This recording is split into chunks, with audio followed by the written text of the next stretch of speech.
lean.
get started because we have a long meeting ahead.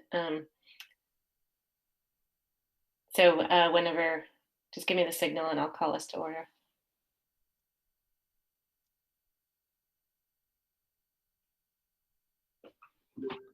Okay, you're all set. Okay. Seeing a presence of a quorum, I'm calling to order this meeting of the Regional School Committee at 6:30 p.m. on Tuesday, May 4th.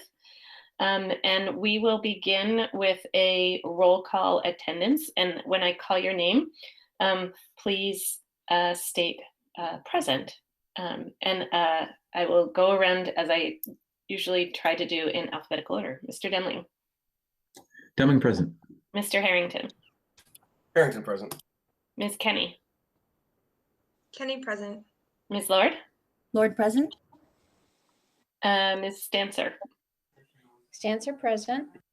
Mr. Stammel. Stammel present. Mr. Sullivan. Sullivan present. And McDonald present.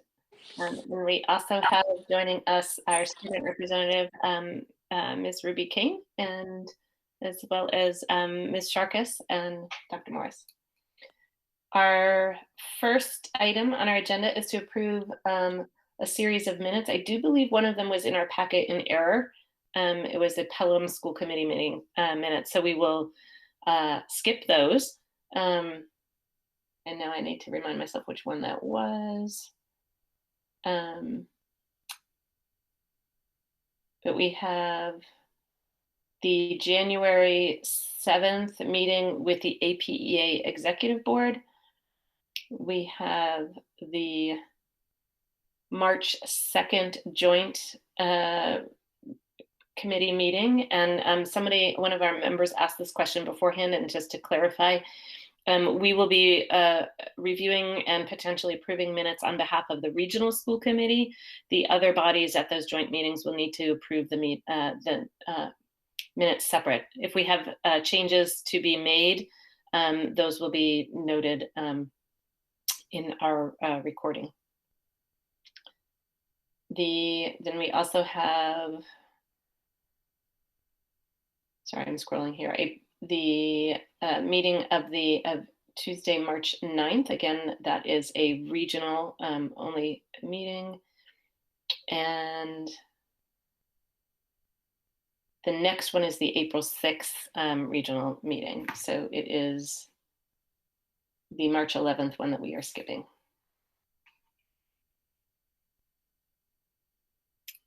Are there any edits or adjustments that folks would like to see added to the minutes? Ms. Stancer. I have several through the packet. I was wondering, do you think it would be easier maybe to do each set of minutes? Or should we all just page, Do you mean one meeting at a time? Yeah. Sure. Instead of having to page through all of them for everybody with corrections? That sounds like a good plan. So we will start with January 7th. Okay, so I have two. The very first, the welcome and introduction. The second line says feel regarding the, and I don't have a correction. I just don't know what's supposed to be there.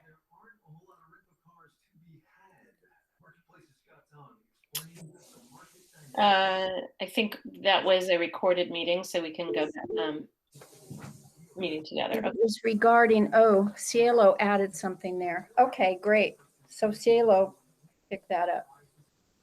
And then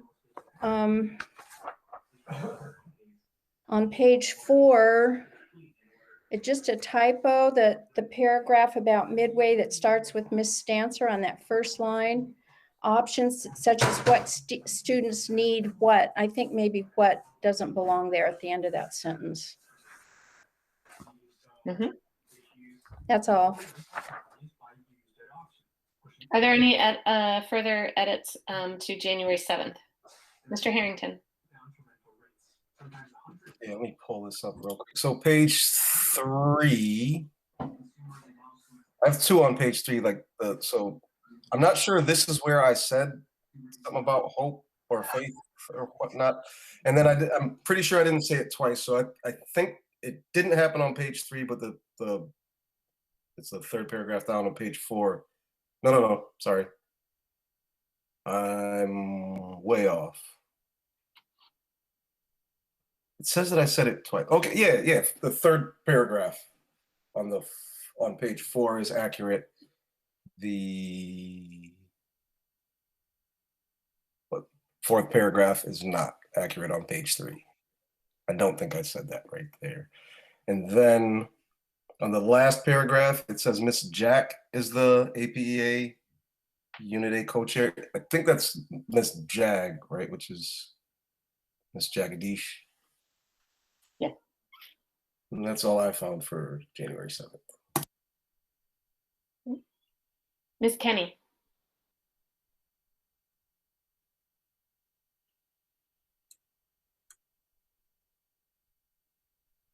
Ms. Kenny, you're muted. Sorry, it's been a lot of day. Okay, so I just have a couple real quick. So under the, in the very beginning under the APEA Executive Board, it's Mangala J. Everybody else has their last name spelled out. So should probably be Jagadish also. And then I didn't get a chance to double check, but isn't Miss McGee's first name Mika with an M, not with an N? And yeah, there we go. And then in the part 2, the second paragraph, I'm pretty sure Miss Thibodeau is Unit A co-chair, not C. And then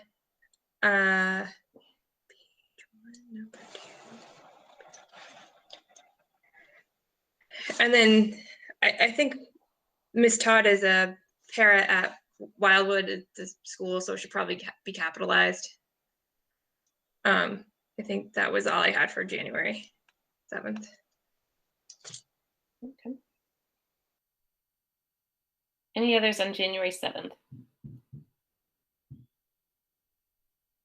If it's okay with the committee, I'm thinking we might just continue to go through edits meeting by meeting and then vote to approve with edits all at once rather than each one. Is that, I'm seeing nods. Okay, good. Great. So we'll move on to March 2nd. Any edits to March 2nd? Ms. Stancer. It's under 5, approve minutes. It says there were minutes to approve, but I don't know that there were any minutes included in this. Were there minutes to approve or were there no minutes to approve? I believe that should be no minutes to approve. Okay. Yeah. And, oh, sorry, I have a few. On the next page, that long paragraph, Dr. Morris's returned in person about, at the middle of the page, there's a paragraph that says, Dr. Morris said the students would get high quality need for the classroom. And I'm not sure what that means.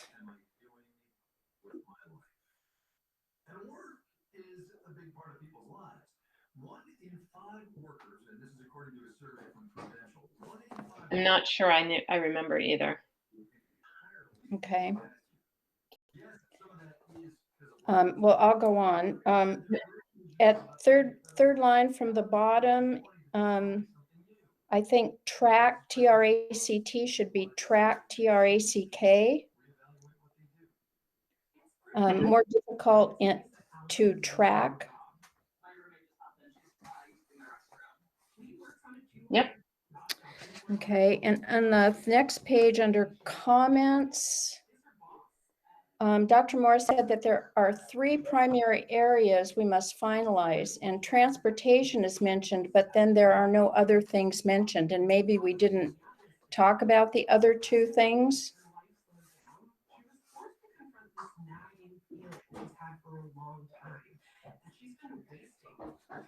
So I don't. Ms. Kenny, did you have? We did. I have that down too. There were two other things that we didn't talk about. One was the new schedule and hiring and staffing, and then the third one was training of staff and family. Thank you. Awesome. Okay, and then that same section way down at the end, the next to last sentence or so, Ms. Stancer said that their area, I think should be there are.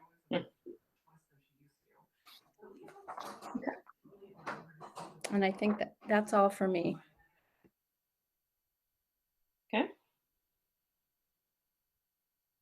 Other edits to March 2nd, Ms. Kenny. So in the top under attendance, Ron Menino is from Pelham, Brenda Barlow is from Pelham, and Bethany Seeger from Leverett. Probably those should be listed on there since everybody else has those too. And then I'm pretty sure Miss McDonald called the regional committee to order, not Miss Hall. Oh, yes. And then let's see.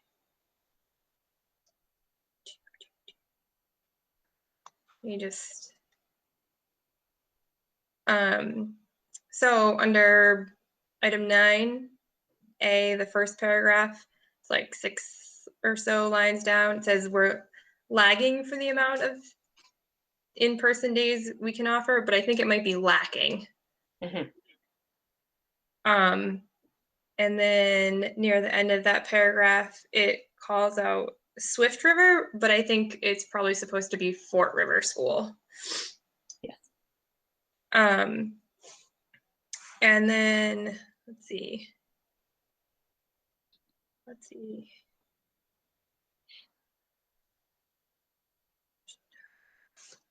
I had it, let me just find it real quick, sorry. The last sentence of that paragraph says, as for quarantine, we'll have testing on site. I think we might need a little bit more information for that. I'm not sure how to edit it exactly, but I think we were talking about having the Binex testing if someone was sick, having that on site. That testing on site. And then, yep, and then Ms. Dancer had the other one I had, so.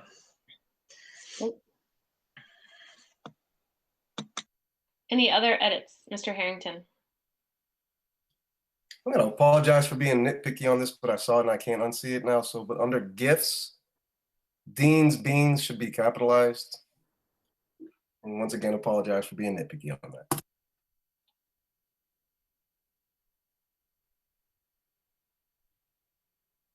Any other edits on March, where were we, 2nd? Any other edits on March 2nd? Not seeing any, so we will move on then to March 9th. Ms. Dancer. Under section D on the 3rd page, about 4 or 5 lines down, Dr. Morris said there are requests from the number towns. I believe that should be member towns. Yeah. And then under warrant report, it said Miss Stancer described warrants, and I believe that should be Miss Spitzer described warrants. Correct.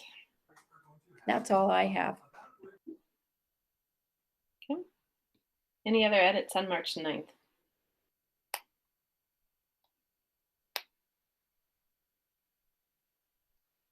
Okay, not seeing any. We are skipping March 11th, as that was a Pelham School Committee meeting, and we'll move on to April 6th. Any edits there?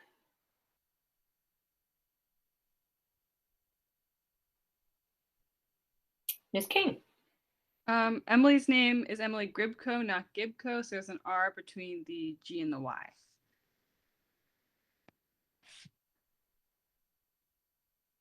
Thank you. And also it says Miss McDonald move that we approve minutes. I believe it should be moved. as the rest of the sentence is also in the past tense. Mm-hmm. Mr. Harrington? Yeah, beginning of page 2 says Anther. I believe that's another caller described that cuts. And that's all I have.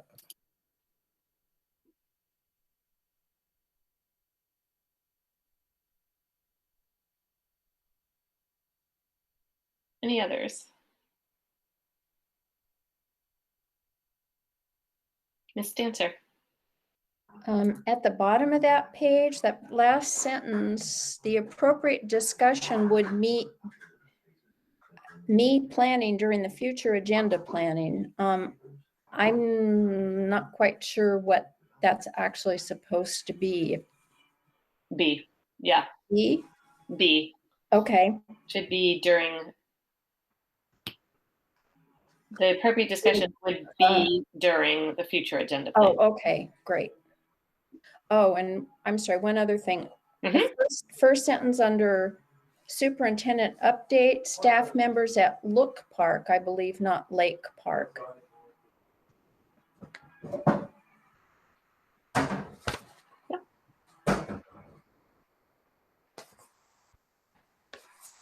Any other edits on April 6th? No. Okay. And I believe, yes, that was all of them. So I will make a motion that we approve the, sorry, I'm going to go back. That we approve the minutes of January 7th, March 9th, and April 6th as edited. Is there a second? Second. Moved by McDonald and seconded by Spitzer. And now we will take a roll call vote. Please state your vote when I call your name. Mr. Demling. Demling, aye. Mr. Harrington. Harrington, aye. Ms. Kenny. Kenny, I. Ms. Lord. Lord, I. Ms. Spitzer. Spitzer, aye. Ms. Stancer. Stancer, aye. Mr. Stammel. Stammel abstain. Mr. Sullivan. Sullivan, I. And McDonald, aye. The motion passes 8-0 with one abstention. Great. So moving on, we will, next up is public comment. And I apologize, I didn't get this sent out ahead of time. We have 3 letters that received for public comment and no voice messages. So tomorrow I will make sure that we get this posted, and I just need to pull up the window to share.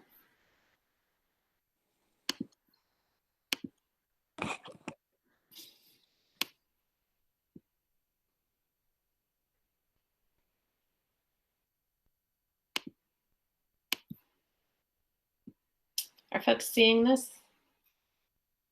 I'm gonna try and make it a little bigger. Oops.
has mentioned, we will get this document posted at some point tomorrow.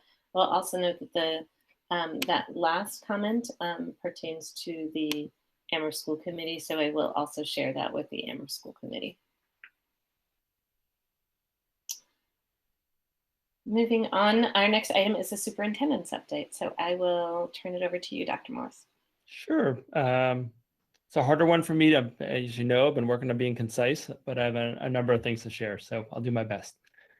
A lot of good news. Today was announced by the Department of Elementary, by DESE, Department of Education, that Sarah Barbara Just, who's a teacher at our English teacher and department chair at our high school, is a semi-finalist for the Massachusetts Teacher of the Year, which is fantastic and well-earned. And if you know her, she does incredible amount of work, not just in her typical classes and leadership of the English department, but in terms of journalism and supporting the Graphic, the student newspaper, and just she's been profiled in publications, not just locally, but nationally in her work and LGBTQ plus work.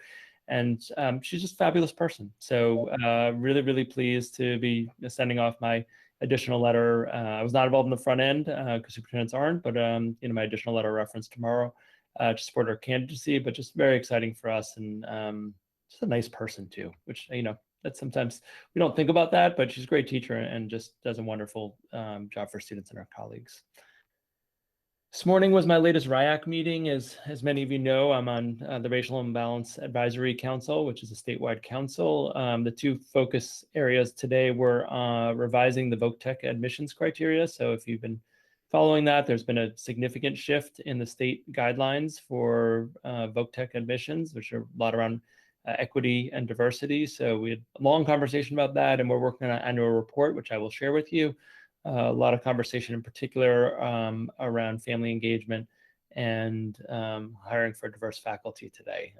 But we've got one more meeting to wrap that up and present it to the commissioner, and that's our charge.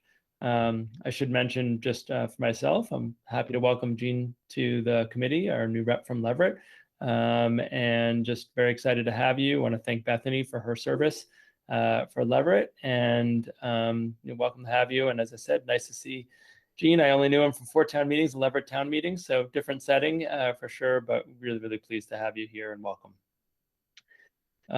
Speaking of Leverett, the regional budget passed in Leverett on Saturday and passed in Amherst last night. Dr. Slaughter and I were at the Amherst Town Council last night answering some final questions, but passed in both of those districts. Pelham Town meeting is Saturday, and Shutesbury Town meeting is not till June 12th. So a little later end of our budget cycle than usual, but that's where we are to date. Graduation is planned for June 10th at Look Park. It's a full day event. High school team's doing a great job planning that, and involves students getting there, rehearsing during the day, having kind of lunch over there, luncheon, a little bit earlier graduation than typical, because then they're also bringing some music in the evening, because we're not doing a prom consistent with state guidance, but having some outdoor dance celebration to close their careers as Amherst Regional High School or Summit Academy students. So really looking forward to that. We are really limiting attendance. So as opposed to most years where we might invite all the school committee members, it may be Ms. McDonald and myself and a very small crew of staff, just because of the distancing requirements. And so the families and students are able to attend in their own way. Families, most of them will be at stations in the, if you think of Look Park in the pavilions, there's 6 of them. And that way students can reunite with their families and stay, and where numbers are low enough where they can actually do it. If we were all together, that wouldn't be possible. So we're doing a great, the team is doing a great job with that. Relatedly, I'll be announcing on Friday that we are going to shift the early release day in June from June 2nd, when it was typically scheduled, to June 10th, which is a Thursday. It's going to allow for the high school to function. If it rains, we'll have to figure it out what we're going to do, because we do have a rain date, but we can't change the rain date of an early release day. But it means that the early release allows for staff to get over there because of the time of the graduation.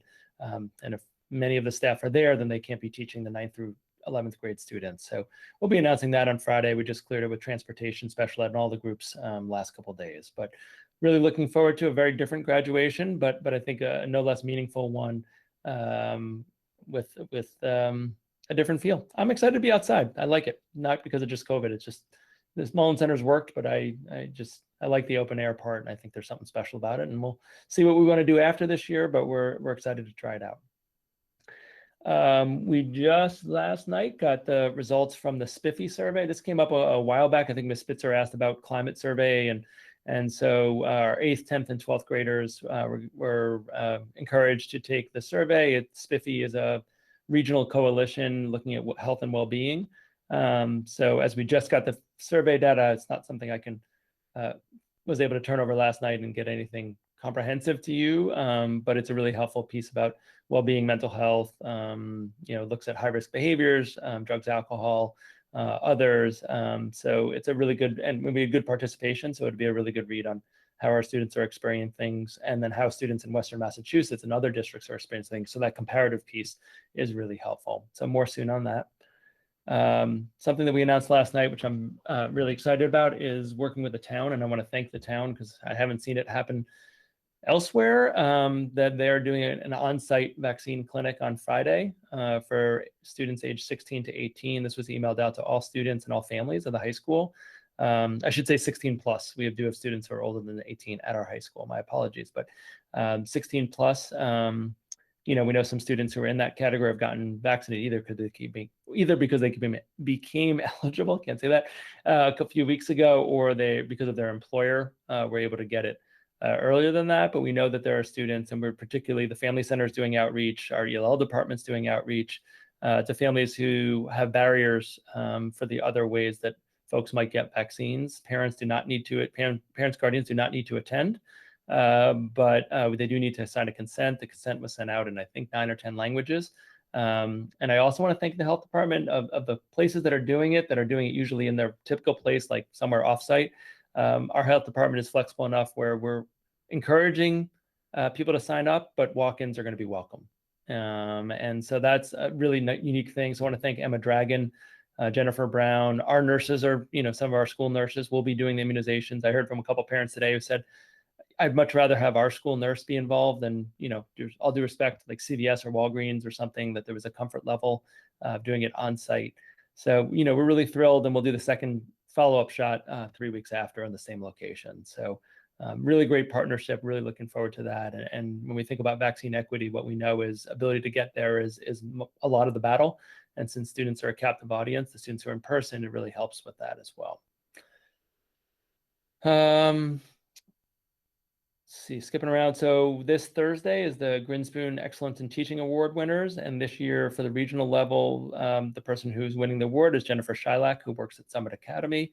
So we're looking forward to honoring her, as well as some of the staff members from the other districts that I work for who got it.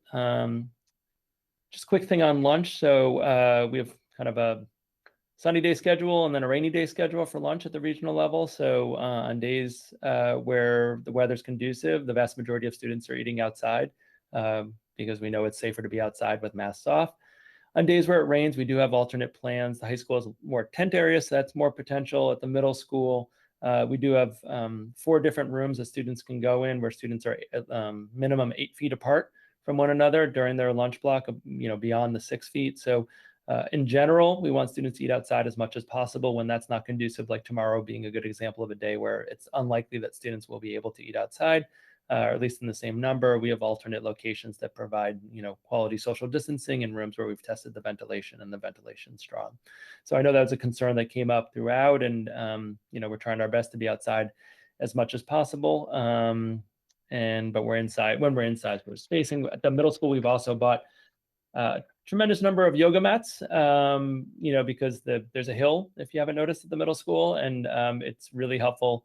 There are sometimes insects that go on that hill. So we want students to eat and be comfortable, and insects not to get food. So, they came in yesterday. I'm looking at Mr. Harrington, but that's just because he often, and Mr. Roy Clarkson, they know better sooner than me, but they're ready to roll, no pun intended. So that is exciting. I think the second to last thing is just, yesterday was a really exciting day, and I know there's a regional meeting, but to have all the preschool through 12th grade students back 5 days a week who wanted to be back in, it was fabulous. And there was, I'll read something I wrote and show you a little video clip of just the welcome, but our staff members were outstanding about welcoming students back in, and transportation, facilities, food service. Everyone has played a part in this, but it's gone remarkably smoothly, and we're learning every day, right? It's not that things are ever perfect, but you know, the bus, for instance, with some mix-ups with, you know, pickups yesterday, and then we were down to one mix-up today, which was a huge improvement. So, but it's going really smoothly. So I wrote this and sent this out to staff yesterday. I know it's a little long, but I think it's worth reading out loud. This morning, high school teachers lined up at the ARHS entrance to cheer our high school students who returned to in-person learning today. It's fitting that the first day of having students in all our buildings in more than a year is also the first day of Teacher Appreciation Week, which I prefer to think of as Educator Appreciation Week, since every position in our district is an educator for students in some way. And while it's beyond exciting to greet our students in person, the return to in-person learning for some of our students is far from all we have to celebrate this week. Since we closed school for what we thought might be up to 2 weeks, which, you know, was unheard of at the time in March 2020, the work you've done is awe-inspiring. Teachers, paraeducators, and specialists learn to modify your lesson plans to reach students at their kitchen tables or in their bedrooms, and to gauge their engagement with materials through a 2-inch by 3-inch picture on a computer screen. You navigated teaching while supporting your own family members' needs, competing with a million distractions in your students' 20+ homes, dealing with your own reaction to a pandemic that brought unprecedented isolation and challenges. Many of our team members found countless ways to get food, books, and materials in the hands of students, and fun, unique ways to celebrate milestones of both students and colleagues. To say I'm proud of the ARPS team's response the past year would be quite an understatement. For those who are back in buildings and those who are supporting our students who chose to stay with remote learning, I wish you a happy Educator Appreciation Week. May this week be filled with reminders of how essential and appreciated your daily work is. And I'd like to say it's a 6-second video clip, so it won't take long, but this is a little scene at the high school yesterday morning that I think gives you enough of a flavor of what it felt like to be there. If I can do this effectively, which is questionable because I usually do tabs and not windows, but there we go.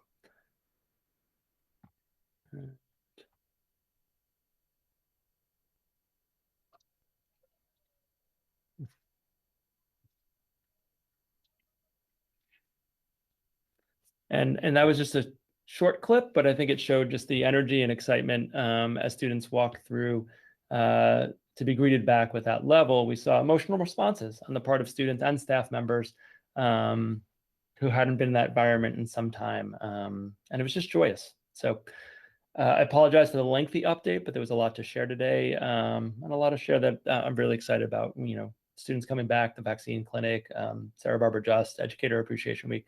There's a lot of good stuff going on, and just wanted to share that with the committee and the public. Thank you.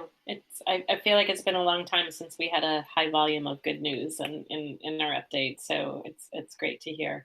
I see some questions, hands raised. Ms. Lord. Pardon me for not knowing the process in terms of the educator that was nominated. Is it too late for parents and students to also submit letters, or that's beyond the pale? It wouldn't make a difference by now. For Sarah Barbara Just. Oh, and you're on mute, sir. Would make it an hour without being muted at a meeting. My apologies. Now that I'm doing this less often, I'm getting actually less good at it. I don't know the answer. I know my role, which I don't know, like official DESE stuff, but I will look it up and I will get back to the committee. Thank you. Other questions? I have one that, circling back to lunch, I really love the creativity of the yoga mats idea for outdoor eating. When you talk about students on days like today, where they at the middle school have to eat indoors, and there's 4 spaces indoors for them, approximately how many students or total people would be in those spaces at any one time? Right. So the largest space is half the cafeteria, and there are 40. Would be a maximum of 40 students. So if you think of that size room is more than 3 times an average classroom. So the density is about half of a normal classroom would be. And it's with desks, not tables. So you're not losing the real estate, so to speak, of that you have when you have tables, which are not a very efficient use of space.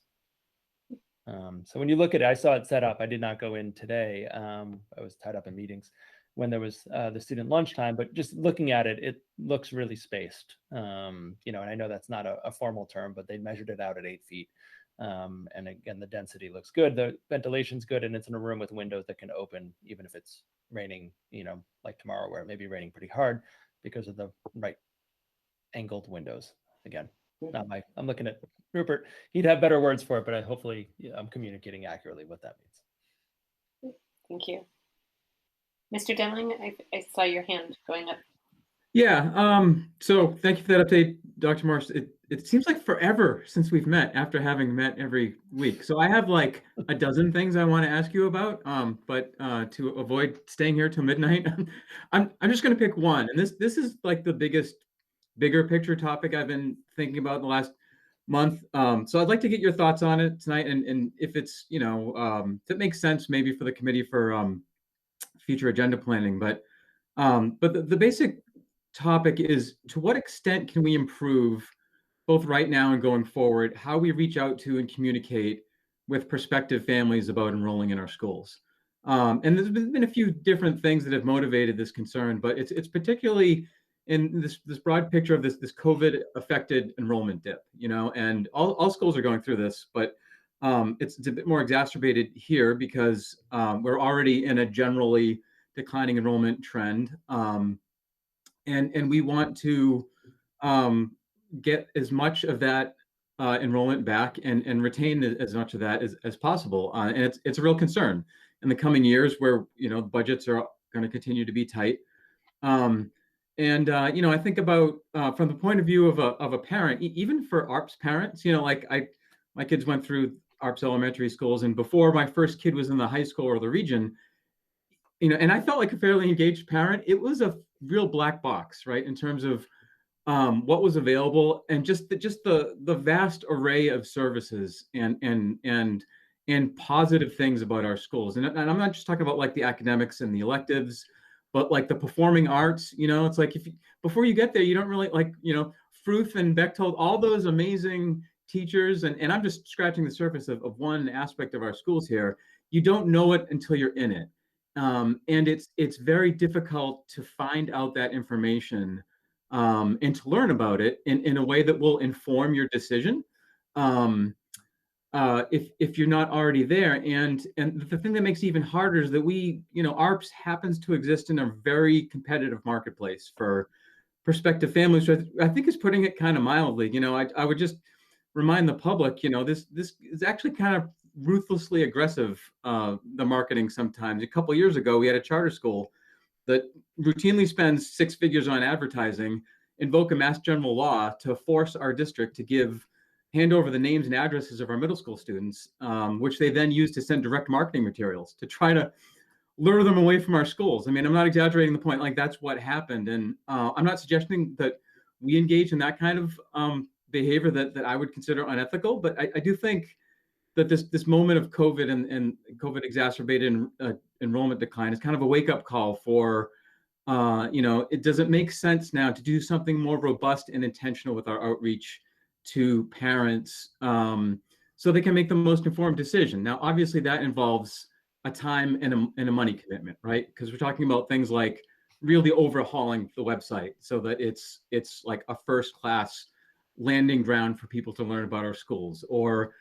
really committing to open houses. I know we used to have real estate agents come and tour the high school. I know our former high school principal used to do things like that, or inviting the public to, who may have some rising 6th or 7th or 8th graders come to open houses, or making this kind of active communications part of a central office position. Now, these are just some ideas, but I feel like if we don't start the ball rolling, it's kind of like now or never. And the thing that really gets me, and I'll stop and let you answer, is this return on investment proposition. Is it like, if we get one kid back who may have gone to a charter school and they're in our region for 6 years, that's $120,000. And I hate to like look at it in such cold, stark terms, but that has real impact to the services that we can offer to kids, And so when we talk about what would it take to do the website or to do a little bit more investment in communications, those are the kind of trade-offs I'm thinking about. Sure. So short story is I agree. And we are looking at, website possibilities, and it's not an overhaul. It'd be a different model, right? There's limitations that aren't about what we do with our website. That's a broader one. And so we are looking about, could we adjust that? Could we, the return on investment piece that you spoke about, if it's one kid a year, that would kind of actually justify the expense. So, it's something we later in the spring, like you said, we talk about upcoming topics, we could come back to that in more detail. But I think there's a genuine acknowledgement and agreement with the general principle that you cite. And it's about, can we bite the bullet and make the investment? And because the return doesn't come immediately. And that's one of the challenges in public school budgeting. It's not like we have an endowment. Well, some public schools actually do have endowments, but not this one. I heard about something today. That's why I caught myself about schools with actual endowments. I'm not advocating for that, but it was just I'd never really considered that. I'm happy to come back to that perhaps a little bit later this spring, but I think you hit the nail on the head with sort of some of the challenges and that we find. And you almost need two public faces, because there is a piece around school committee and legal commitments that we as a public school district need to have on our website, that if you look at a private school, they don't have those obligations, right? It can be almost all purely trying to convince someone to attend that school. That's not the case. We're a public school. We have a public school board. We're meeting at a board meeting right now. And so we're looking at other public school districts and what they've done that's been successful in other places in the Northeast. And we should, meeting about it tomorrow. And, we're actively working on the same front that you're describing.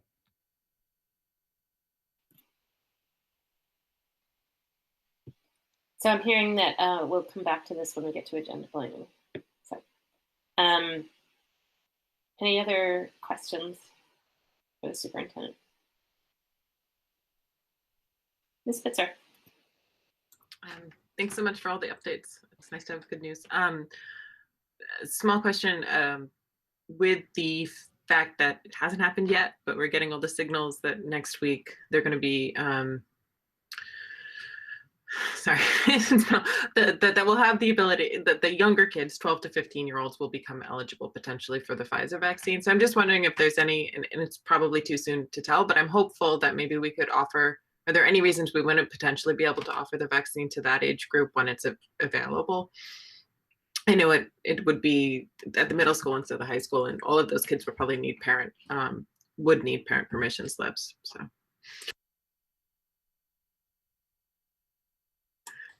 Yeah, I really am getting out of practice. So I had a conversation with the town about that question today. I want to be really clear, and I know you're using it casually, but we are not administering vaccines. We are working with the town health department to run a clinic who does it. So I have legal disclaimers I have to make every now and then, and that's a legal disclaimer I have to make.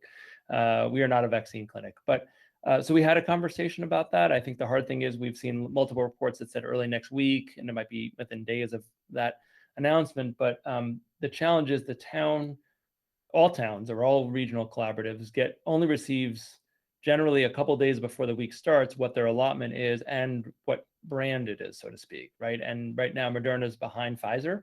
So, if there was to be something that came out early next week, we know now, my conversation with Emma, an estimate of what she's getting and what brand she's getting. But once you go out more than a week, it could change, and we have no sense. Like if they get J&J or Moderna, all of a sudden we can't run a clinic for anyone under 18, So we are doing plan Bs and some contingency planning.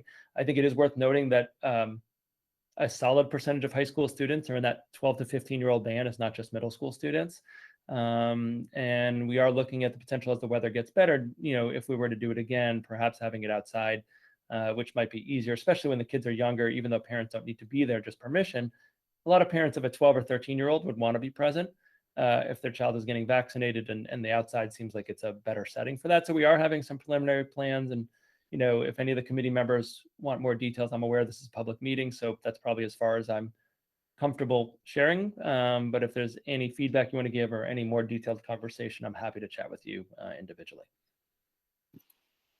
Thank you. I think the other thing worth noting, and Carrie, you know this because you're on these email loops, is I'm trying to see if we can gather we had a really, I thought, productive and effective town hall last summer in August with a group of physicians from Cooley Dickinson, Bay State, and private practice in the area about COVID.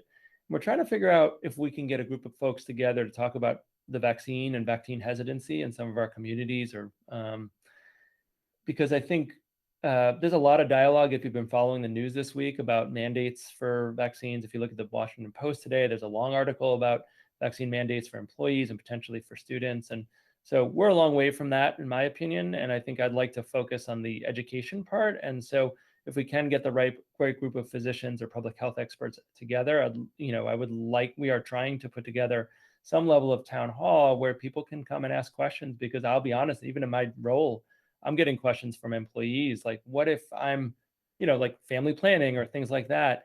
And people ask me, I guess it's a good thing people feel comfortable asking me. I'm far from an expert.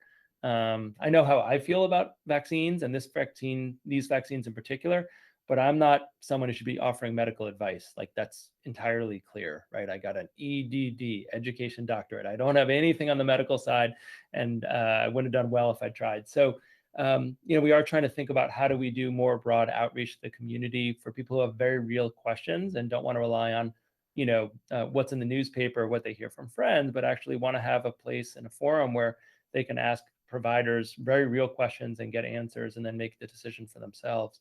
So I don't know if that's going to come to fruition. It's something we're working on. It's not in my control whether that happens or not, but we are trying to initiate some dialogue and got some positive responses from local doctors, both for employees, members of the public, but also for people who are looking at vaccinating their children. As Ms. Spitzer said, it's likely in the next week or two that a whole group of adolescents will become eligible that weren't eligible before. And people can go to their primary care physician, but if we do have the right folks in the room, a virtual room, who are willing to talk about it, we think it might be a really useful conversation to have some interactive dialogue in that setting. So something else we're working on. I'll let folks know if that comes to fruition, as I said, but we want to support our community as best we can. I think I said it at the Amherst meeting, and no one threw tomatoes at me yet, but I'm a pro-vaccine person, right? You look at places like Japan, which have really good contact tracing, a good medical system overall, and a very low vaccination rate. And that is not, and good mask wearing and all those protocols are well done.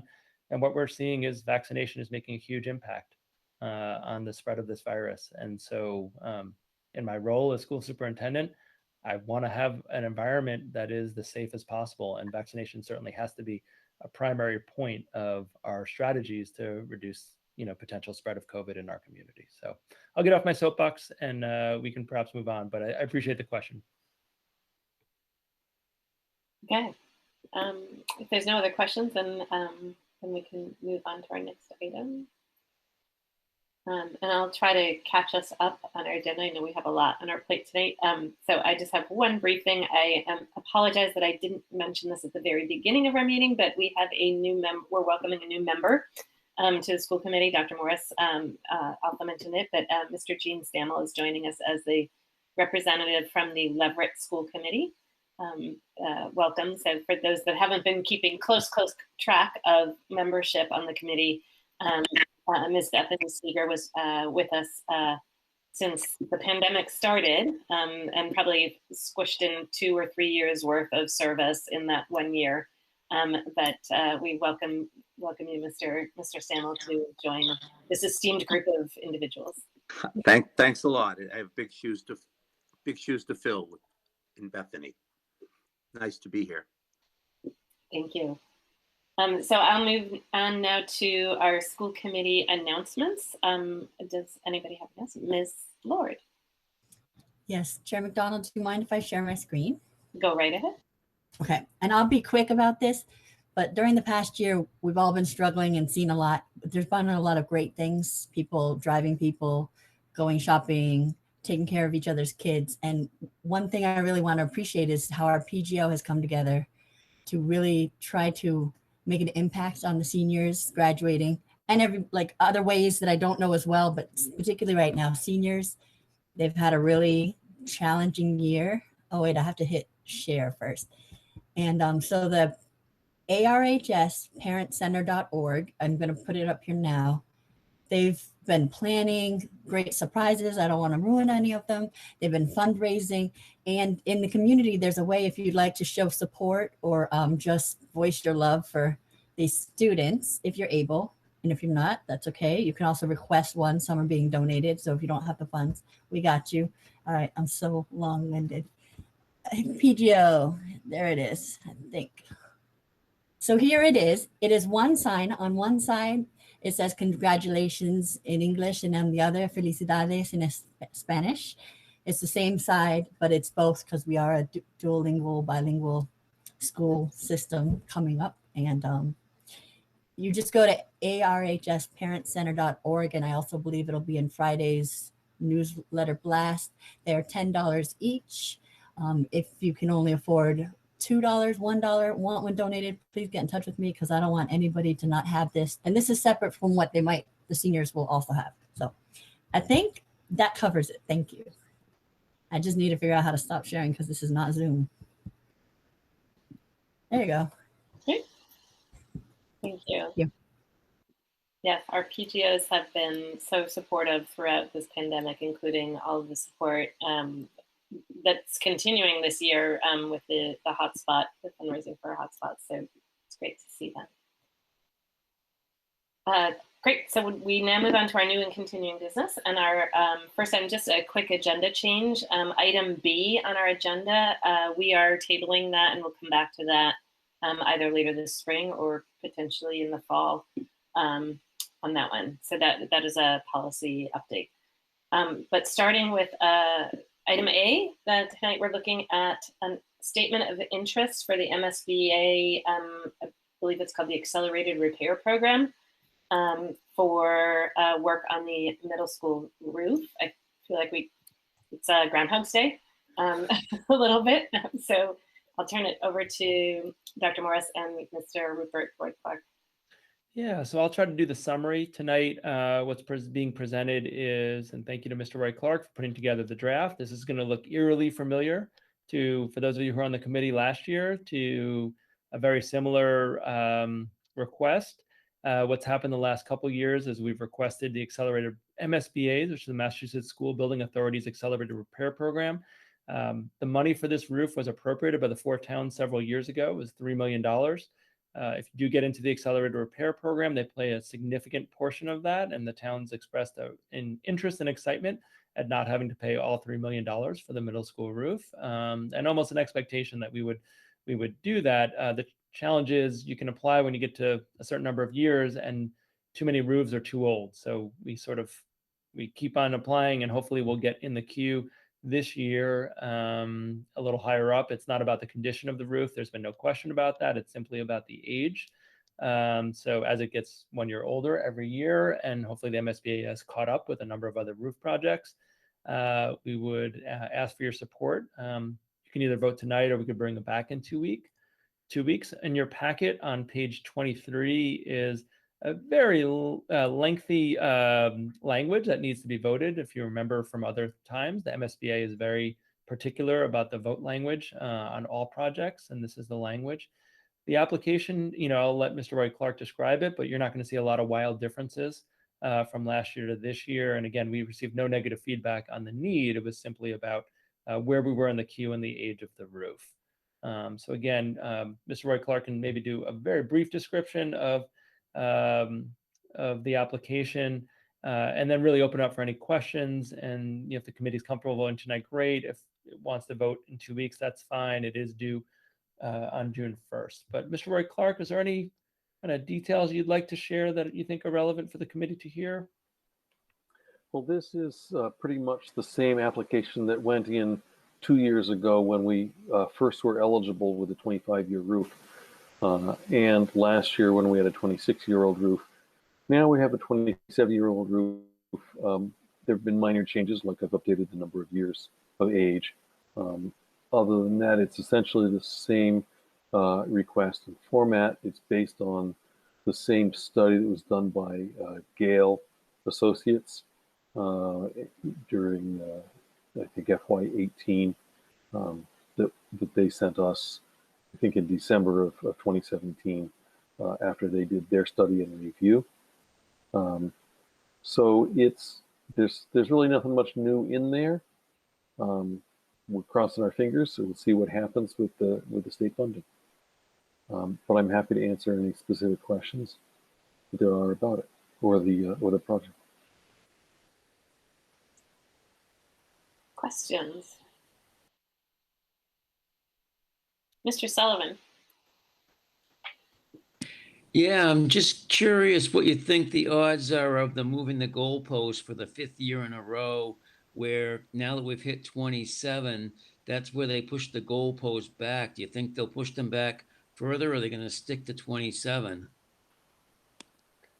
I had to be on a phone call. I didn't have to be. I was on a phone call with MSBA this morning for another district I work for, and I casually mentioned this, and I got a very business-like, we have to see.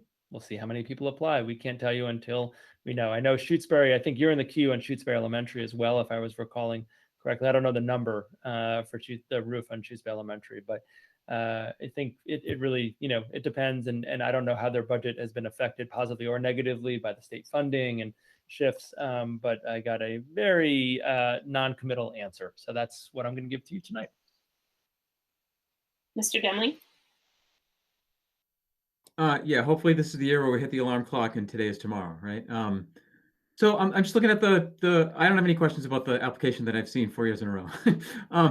But I'm just looking at the motion language. It looks like there's a couple of sections that we have to creatively riff on a little bit, like insert a description of the statement of interest, describing the deficiencies. Do we have all the info we need tonight in order to make this motion, or do we need to fill that in a little bit?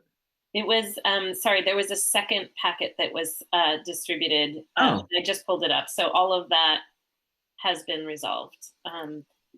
It came from Sasha, not sure which day, though I do believe the second to last line needs to have, needs an update on that. I think we forgot to put the district back in or that there. Right. Other than that, that vote language is there. I apologize that we missed that last one. Yep. Yeah. Any other questions? I'm not seeing any. I know we have some new folks on here that haven't seen this the last 2 or 3 times that we've done that. So I will. Do we want to have a little bit more time to review this, or are folks feeling ready to vote on this tonight? I'm seeing nodding heads.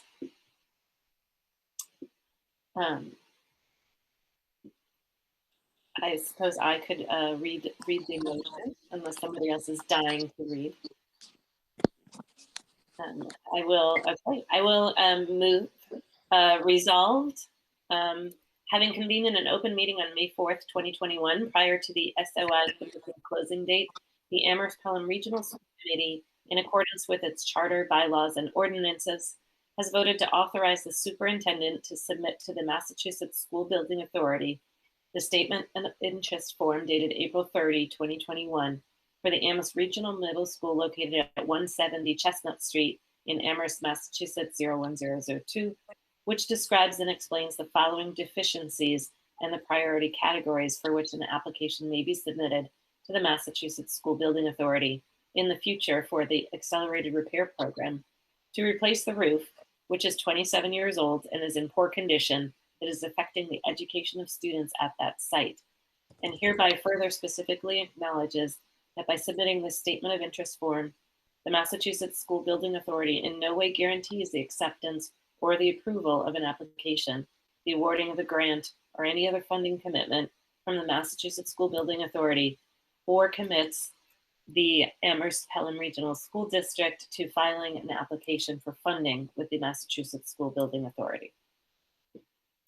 Is there a second? I second. Seconded by Ms. Stancer. Any further discussion?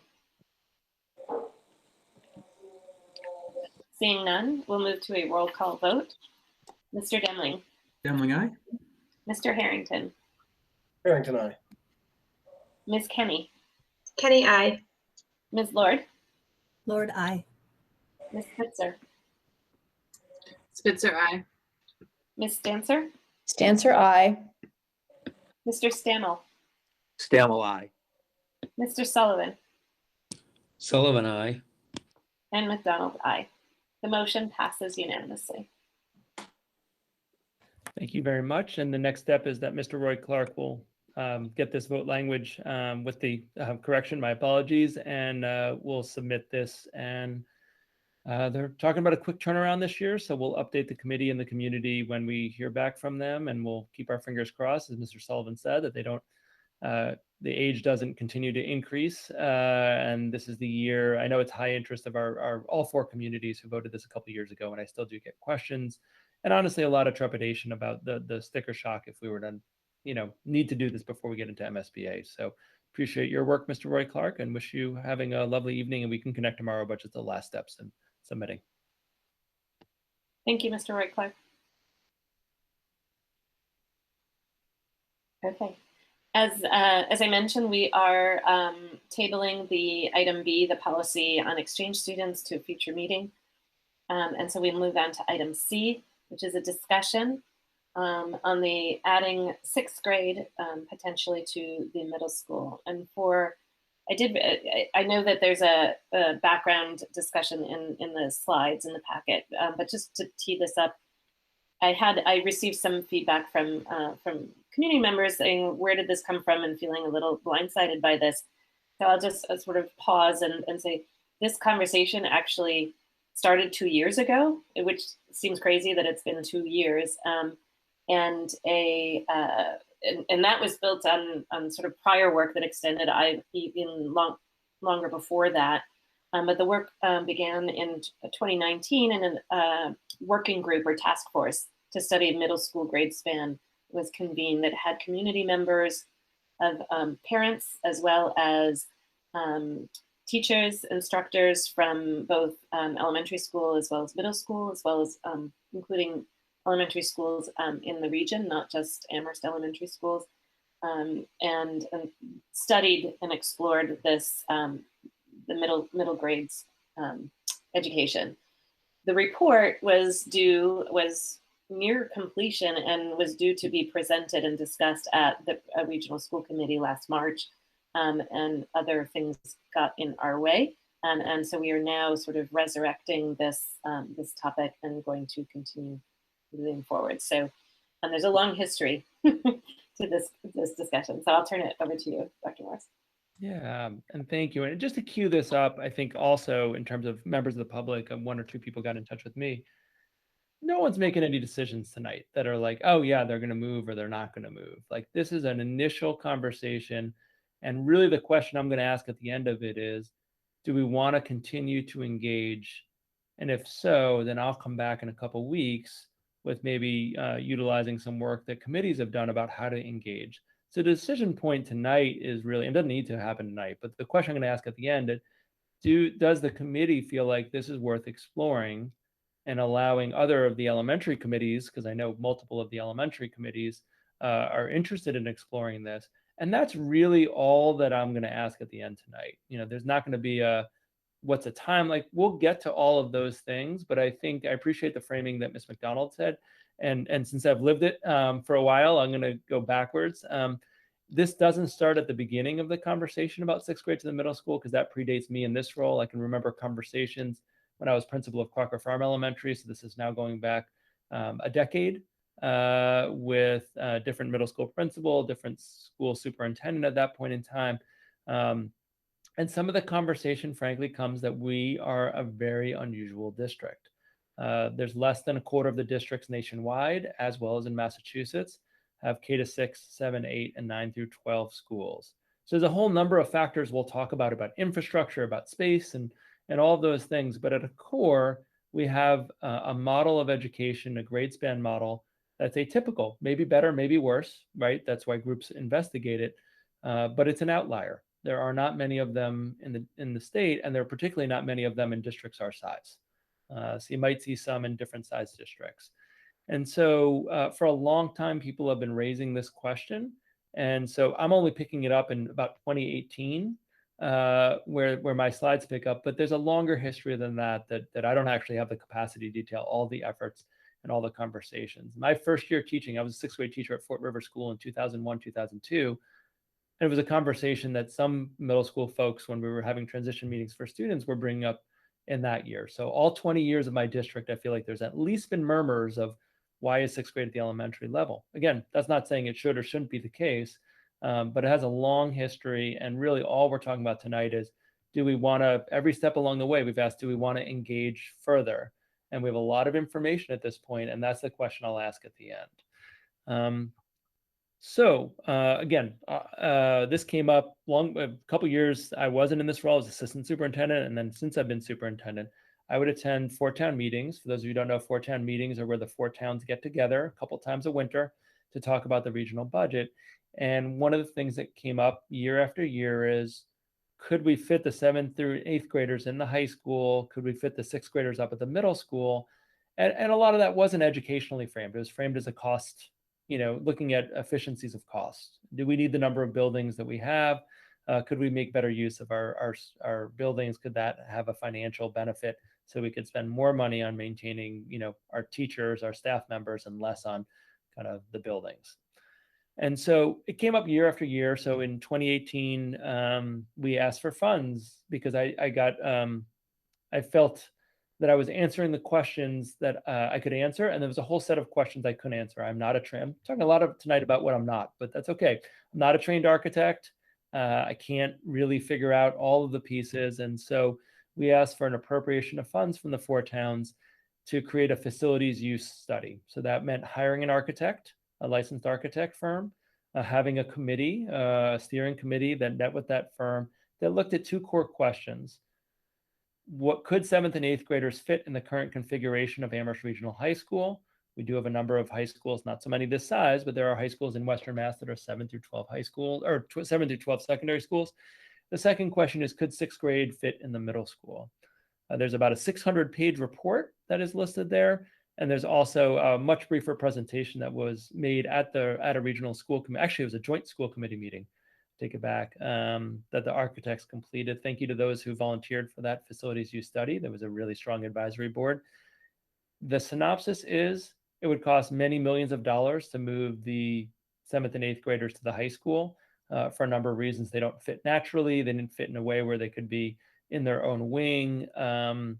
And it would involve building. And the moment you're doing building, then you're bringing buildings up to code. And so I can't remember the exact estimate, but it was in the tens of millions of dollars to make that work. So that's a non-starter. Just financially, it's not really what we think about doing. It's also a little unusual to have a 7 through 12 school that would be the size of this school. There'd be over 1,000 students at that. A lot of the 7 through 12 schools we see are a couple hundred students, not at the scale that we're talking about. However, what the architects also found was that 6th grade could move up and attend Amherst Regional Middle School without having to incur additional costs. There were additional costs recommended, like making a makerspace out of the wood shop, adding more light to rooms that don't have windows that there are upstairs in the middle school. But at a core level, could the 6th graders fit at Amherst Regional Middle School without building? The answer was yes. And the answer gets even more feasible the longer you go. In other words, we have declining enrollment in the district. As students roll through the grade levels get smaller. So if you really look at starting not next year, but the year after, our enrollment at Amherst Regional Middle School will shrink significantly and will continue to go down for a couple of years after that. So that's at a core what the facilities use study completed. Again, huge architectural study, really impressive drawings and lots of detail for those who are interested in that.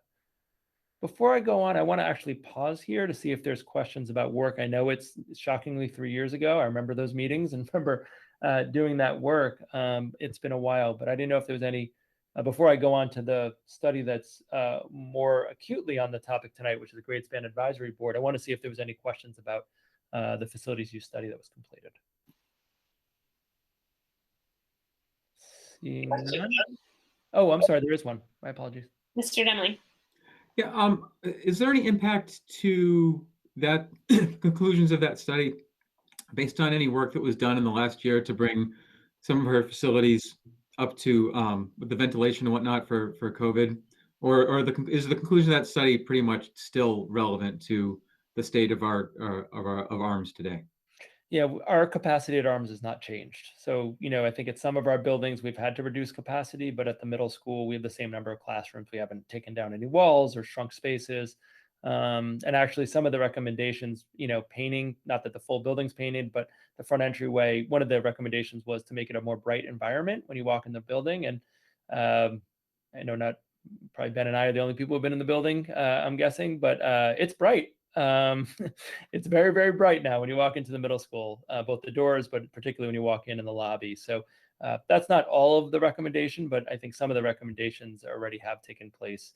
We've also looked at, makerspace and possibility. Again, COVID slowed us down with that, but I think there's no impact in terms of COVID related to capacity. Any other questions? Seeing none. Thank you. Continue. So, as referenced before by Chair McDonald, who was on this group before she was chair, as I recall, were you a school committee member then, or I'm getting all mixed up in my dates? I was. Okay. Yes, but I was not chair. No. Okay. So we formed the middle school grade span advisory board that came out of the facilities use study. We, much like I'm going to tonight, at the end of that facilities use, I said, "Do you want me to pursue this further?" The committee at that point in time wanted the district to pursue it further, so created an advisory board. This again had a number of community members, school committee members, staff members on it. You can see the report is linked there. I want to note a couple of things. One is that there's a full report. There were subgroups that looked at academics, that looked at social emotional learning, that looked at feedback and outreach, and looked at multiple factors. I'm not sharing. I am like rolling through my slides as if they're in front of you. This is really embarrassing. All the in-person stuff is really making me embarrassed with my technical skills. 1 second.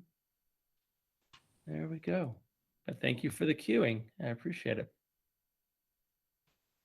So the slide you weren't seeing was there about the facilities use, but this is in the packet. So anyone who's watching this online, those live links will work.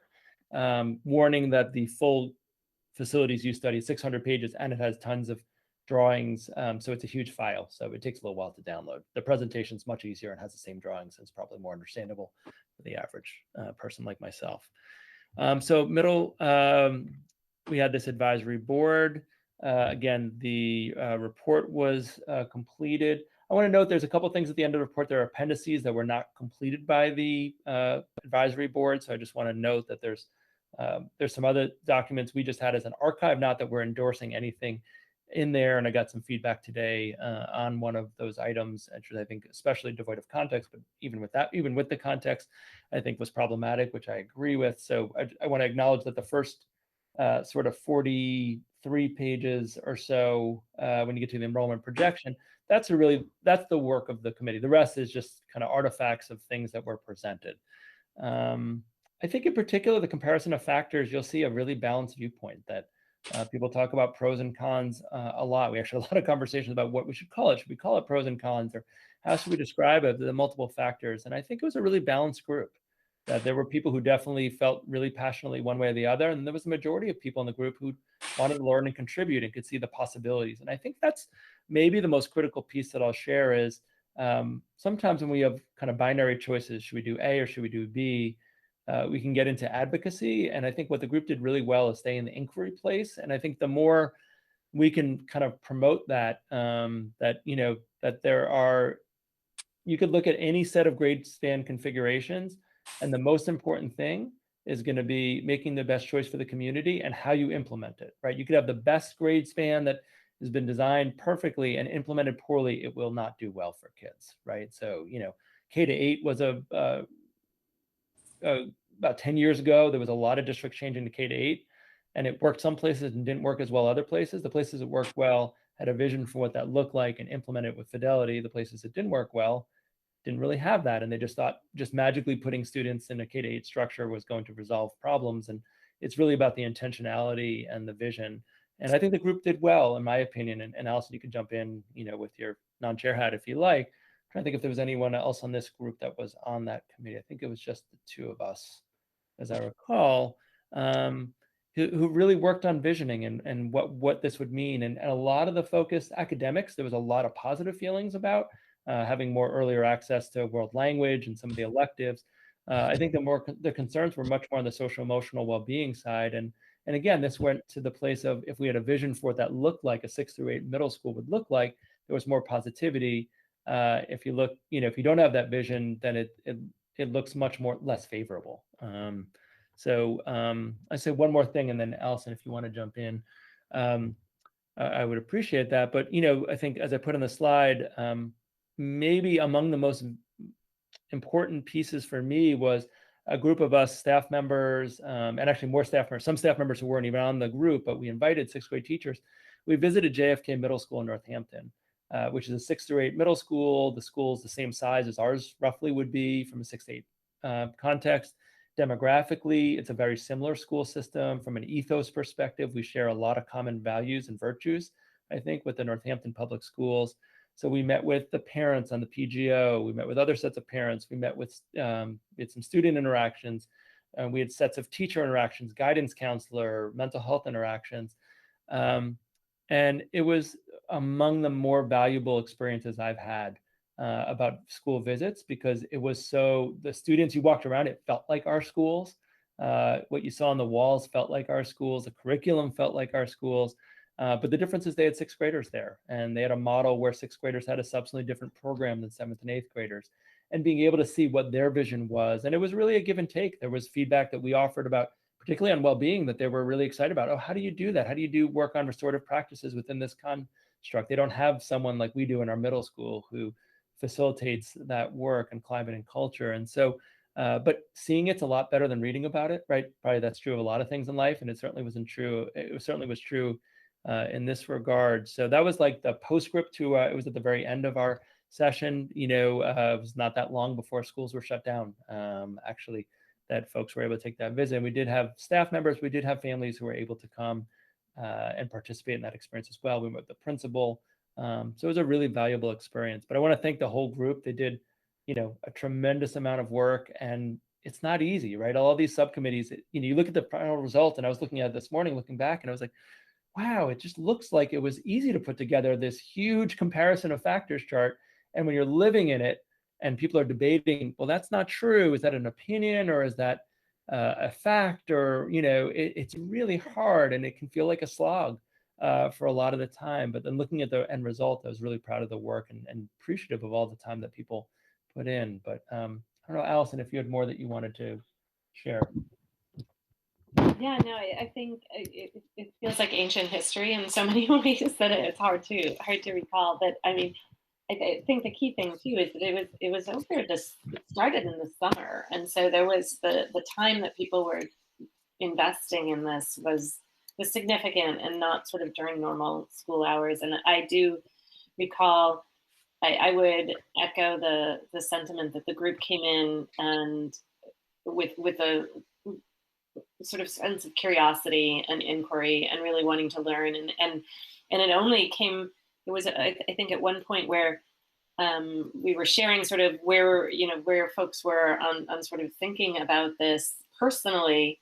And it was only then that you became aware that some people came in with sort of conclusions, and yet during the work that we were doing, it was not obvious. And I think that the group was able to come to sort of a common understanding of middle, what it means to be a middle grade, and really middle grade education, not sort of thinking about it from, where are they in a school building, but just really sort of taking the walls of a school building down and really thinking about where are these students, and thinking about what the students' needs are for this age group, and then trying to piece that together in terms of what does that look like in terms of grade configuration and school buildings. And I think the group really did a nice job and was able to get there.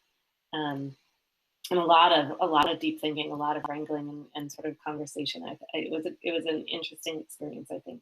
I didn't get to go on that tour, as I recall. Yes, I was thinking that you were not there. I apologize. And the last thing I want to say about that particular group is there's a book that we use, which is This We Believe, The Keys to Educating Young Adolescents, and it's created by the Association of Middle Level Education. And Allison reminded me of that, of really talking about middle level learners, whatever building they're in, they're still 12, right? They're still 13. And so really building around what we know about students at that age group instead of the other way around. And I think that was a really important paradigm shift that the facilitator helped us with, because I think, we're so focused on, where should they be? And I think it's also worth noting that there were representatives, either staff or family, from all 4 of our communities. We did outreach in all 4 of our communities.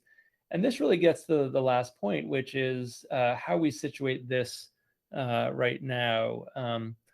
And so we are in the place where this is the regional school committee. I'm going to remind folks of that because I'm going to say things that you probably can't comment on because there's not an elementary school committee that's been called to meet tonight, unless Shutesbury Leverett has, I don't know. But the two elementary school committees I represent do not have a meeting tonight. So, I think it's important to note that the 4 elementary communities may be in really different places on this. In fact, I believe they are. And so as a regional school committee, I guess what I want to talk about is some of the factors to consider. And, we do have other school committees that will want to know. The 2 I work for really want to know, can we start to engage in this work? And they can't really do that until the regional school committee either opens the door or closes it. And that's really the focus for tonight, is that we can bring that back. And I'll talk to my colleague in Shutesbury and Leverett, so it's not all on Mr. Stanwell and Mr. Sullivan. So that Shutesbury and Leverett can also take whatever steps they choose to take on this, whether it's, not interested or really interested, but it's, should the door be open? And that's really the regional school committee's role, I think, at this point. So there's educational implications that are written about at length in the document. There's the well-being and the developmental analysis that's in there, understanding what are 11, 12-year-olds thinking? What are they doing? Is it different 20 years from now, 20 years ago, than it is now about where they are developmentally? Because the world has changed a lot for young adolescents. There are some logistical hurdles, right? There's multiple districts, there's 4 descending districts, and there's multiple decision makers, right? This is one of the decision-making bodies, but there's other decision-making bodies. This body that we're in tonight cannot actually make the decision that would mean 6th graders move up. It would have to be a collaboration between this group and at least one elementary school committee. There are fiscal implications to work out, right? I think it's unlikely we're going to change the regional agreement anytime soon to do this. I don't want to preclude that point, but I think that's a cumbersome, long project. So how would it work with fiscal implications and staffing? There's a lot of work to be done on that. In one of our districts particularly that I work for, there are real constraints at the elementary level, especially 2 of our schools that we have adjusted because of COVID. We are looking at multiple years in the future of not having rooms for the art and music and some of the specialist teachers to teach in, of putting them on a cart because of modifications we've made in our school buildings. So there are particular space constraints, at least in one of the 2 districts I work for. And again, I won't speak for Leverett and Shutesbury. We have a building project in one of the communities that would involve 6th graders being educated at the middle school. So that's another kind of one elementary school specific aspect. And then there's a timing piece of what's the flow and what makes sense. So there's a lot of factors to consider. And I guess the reason I'm pushing a little bit on whether the door is open to explore is all of these details need to be worked out. And it's going to be a huge task, both on the logistical, academic well-being side of things, as well as the political side, which is important. And people think of politics as bad. For me, in this case, it's, do we have a regional school committee and at least one municipal school committee that's interested in this? And do we have a community that wants to pursue this? And so we can't do any of that unless we know the door's open at the regional level. If the door's not open at the regional level, then that sort of does end the conversation. So kind of what do we want to talk about today? Now that I'll stop talking in a second, is the committee in a place where it wants to talk and perhaps make a decision about opening that door for an exploration if an elementary committee or multiple elementary committees are interested? What would be a timeline of engaging the multiple committees and communities in that? And what would that engagement process look like? Again, I'm going to say it again, and I know I've said it multiple times tonight, but I'm going to be a broken record on this one. No one is making any decisions tonight on moving sixth graders to the middle school. Right? That's not up for discussion, and it would be inappropriately timed. The question is, if there are elementary committees who want to engage the region in this, what is the receptivity of the region? And if there is receptivity at the region, then that engagement process, at least at the school committee level, can happen at the elementary level, and we can map out a timeline of how that might look like. So I'll stop talking. I apologize for being a little long-winded, but I think the history really matters when we go into this, because I think, to Ms. McDonald's point, this feels really new because we've been doing COVID pandemic, schools open, schools closed for a long time.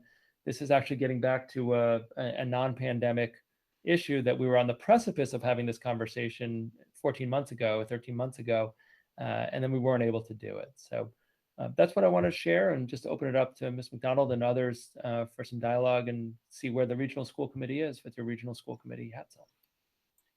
Yeah, and I'll just reiterate the discussion tonight is not about sort of, we're not wearing our elementary school district hats and sort of saying, do we want our sixth graders to move?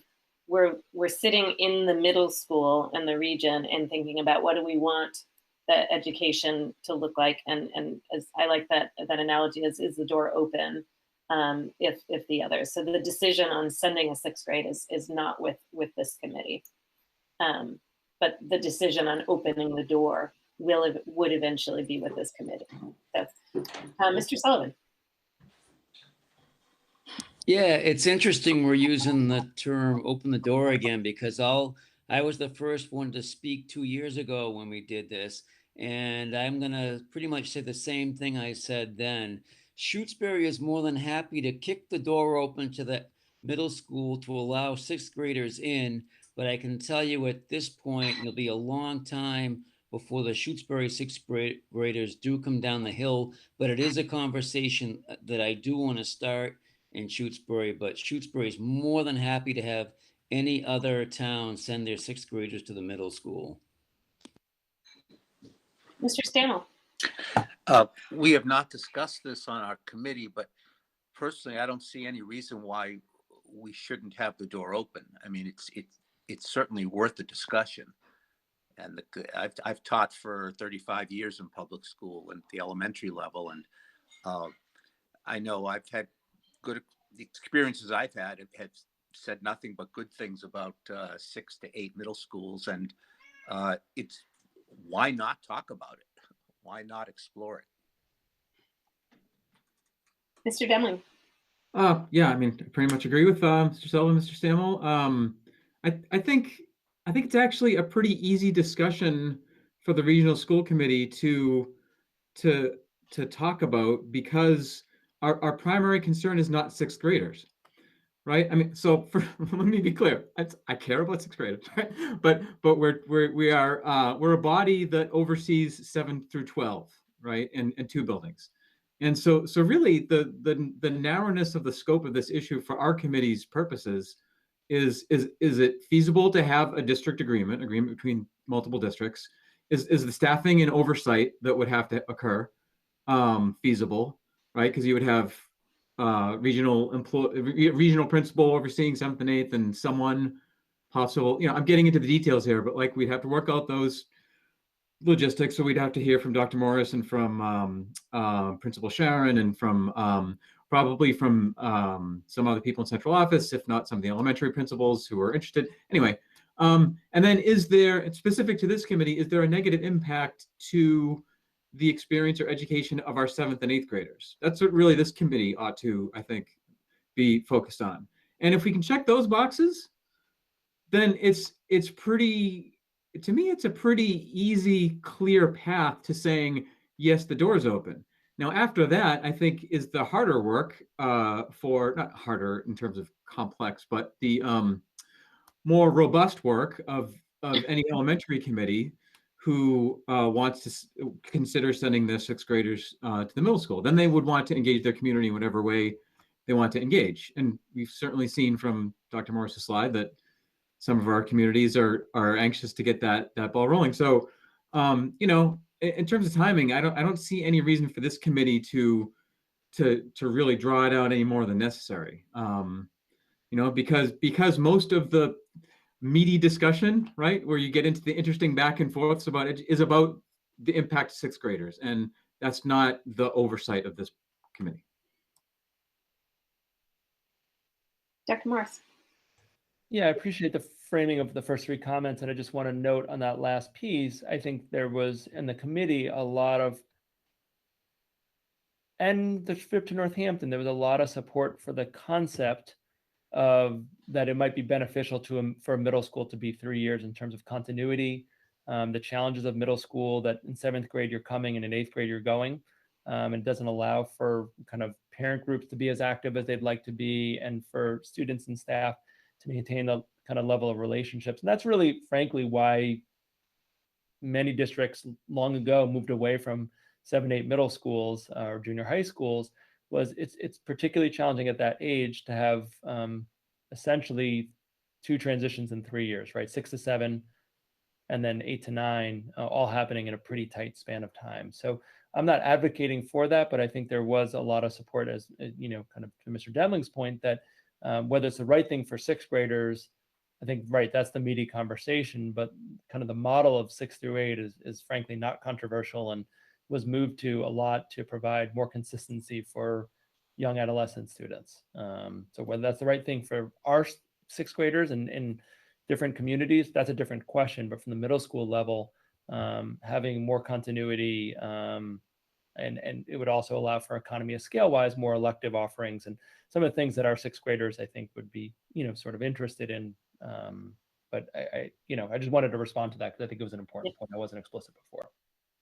Yeah, I thank you for bringing that up, because I was going to mention that as well, that there is a piece of it that is a discussion for this committee, which is, what do we want a middle grade education to feel like, and that continuity bit of the impact for a 7th grader to be there in their 2nd year as opposed to their 1st year, and the transitions, and sort of what that means for building overall school community from the family connection as well as the student experience. So there is an element of the student experience that having a 6th grade there impacts the experience of a 7th and 8th grader.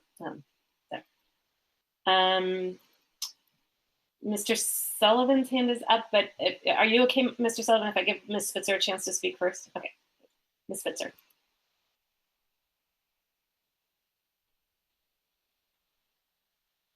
You're muted, Ms. Spitzer. Sorry, I'd like to support the idea of opening the door to looking at moving, what it would mean for us to move the 6th grade up to the middle school. One thing I'd like to know, forgive me, Dr. Morris, if you already mentioned this in going back in the history, but if you go back even further, you know, when I was at what was then the junior high, it actually went from 7th through 9th grade. So there's a history of having 3 grades there. And I think one question I have is, what was the motivation to just keep it 7th and 8th grade? And if it really had to do with these regional issues, it might be important to dig a little bit back and kind of revisit, talk to somebody who might have been there when that decision, you know, as a student at the time. So I don't actually know the politics, but this town has a way of sometimes repeating, or this community, you know, larger has a way of repeating things. So it might be informative to go back and learn a little bit from that. Yeah, if I could just briefly respond to that. So the addition at the high school, which was 1998, I'm not asking what year you were in school, Ms. Spitzer, that's not where I was going, but was because there were too many students at the regional level at that point. It also standardized that at that point in time, it was becoming very clear that high schools everywhere were 9 through 12. And there was a credit bearing implication as it related to college admissions. So there was a lot of reasons. My understanding is that was done. But at that point in time, there was, you know, I believe over 600 students at the middle school. So there wasn't really the capacity, like there was just too many students, and you lived it, so you might know it, but students were frequently walking between the buildings to get to class. And that was lovely in some ways and less lovely in other ways. And we think about mobility, and, you know, I'm fortunate that I do that walk often, and it's a lovely walk. Not everyone has the privilege that I have to be able to do that walk very easily. So it created a lot of challenges. But at that point, I don't think you could have put the sixth graders there. There's just too many students that wouldn't fit very effectively because this building was over enrolled for the size. And so now we have, looking at next year, shade over 400 students. So it's a really different thing. So even if this move happened, we'd be having fewer students than we had at the middle school 20 years ago. Even after that change, there was more students than we would have if this change occurred. So I think a lot of that was about over enrollment in the district. The crossing of students frequently between the middle school, high school buildings, and the number of students we had then, as well as standardizing the 9 through 12 high school. So the sixth grade, my understanding, didn't come up then because it wasn't actually a possibility at that point in time. Mr. Sullivan. Yeah, just on a more personal note, a former chair of this committee, Lawrence O'Brien, and I both not only attended, but survived a 6th to 8th grade middle school together.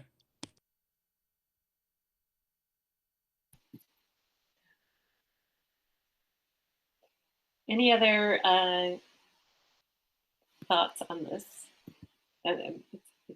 Everyone who has spoken has sort of voiced support for exploring this. So welcome other ideas too. Ms. Kenny. So I really appreciate what Mr. Demling said and how that, sure, as a regional school committee, I think having the conversation is great. I think it will be, the conversations might be a lot different when we go back to our respective elementary school committees. So sure, let's have the conversation. If it's something that the middle school itself, the building, like the logistics we could manage, then I just see no reason not to have the conversation. I also wanted to say quickly about I appreciate what Dr. Moore said in the beginning of having this conversation and talking about how much of, I guess, our people created the information that was in the packet, because I was one of the people that had a very strong reaction to some of the graphics that were in this document. I think they were, I'm still not sure how to be quite so articulate about it. I find them highly offensive. And so I'm just very glad to hear that they were not something that we created or necessarily supported. And to hear the context that, I think taking out of context, the graphics are probably worse than they were when they were part of a presentation. So thank you for mentioning that.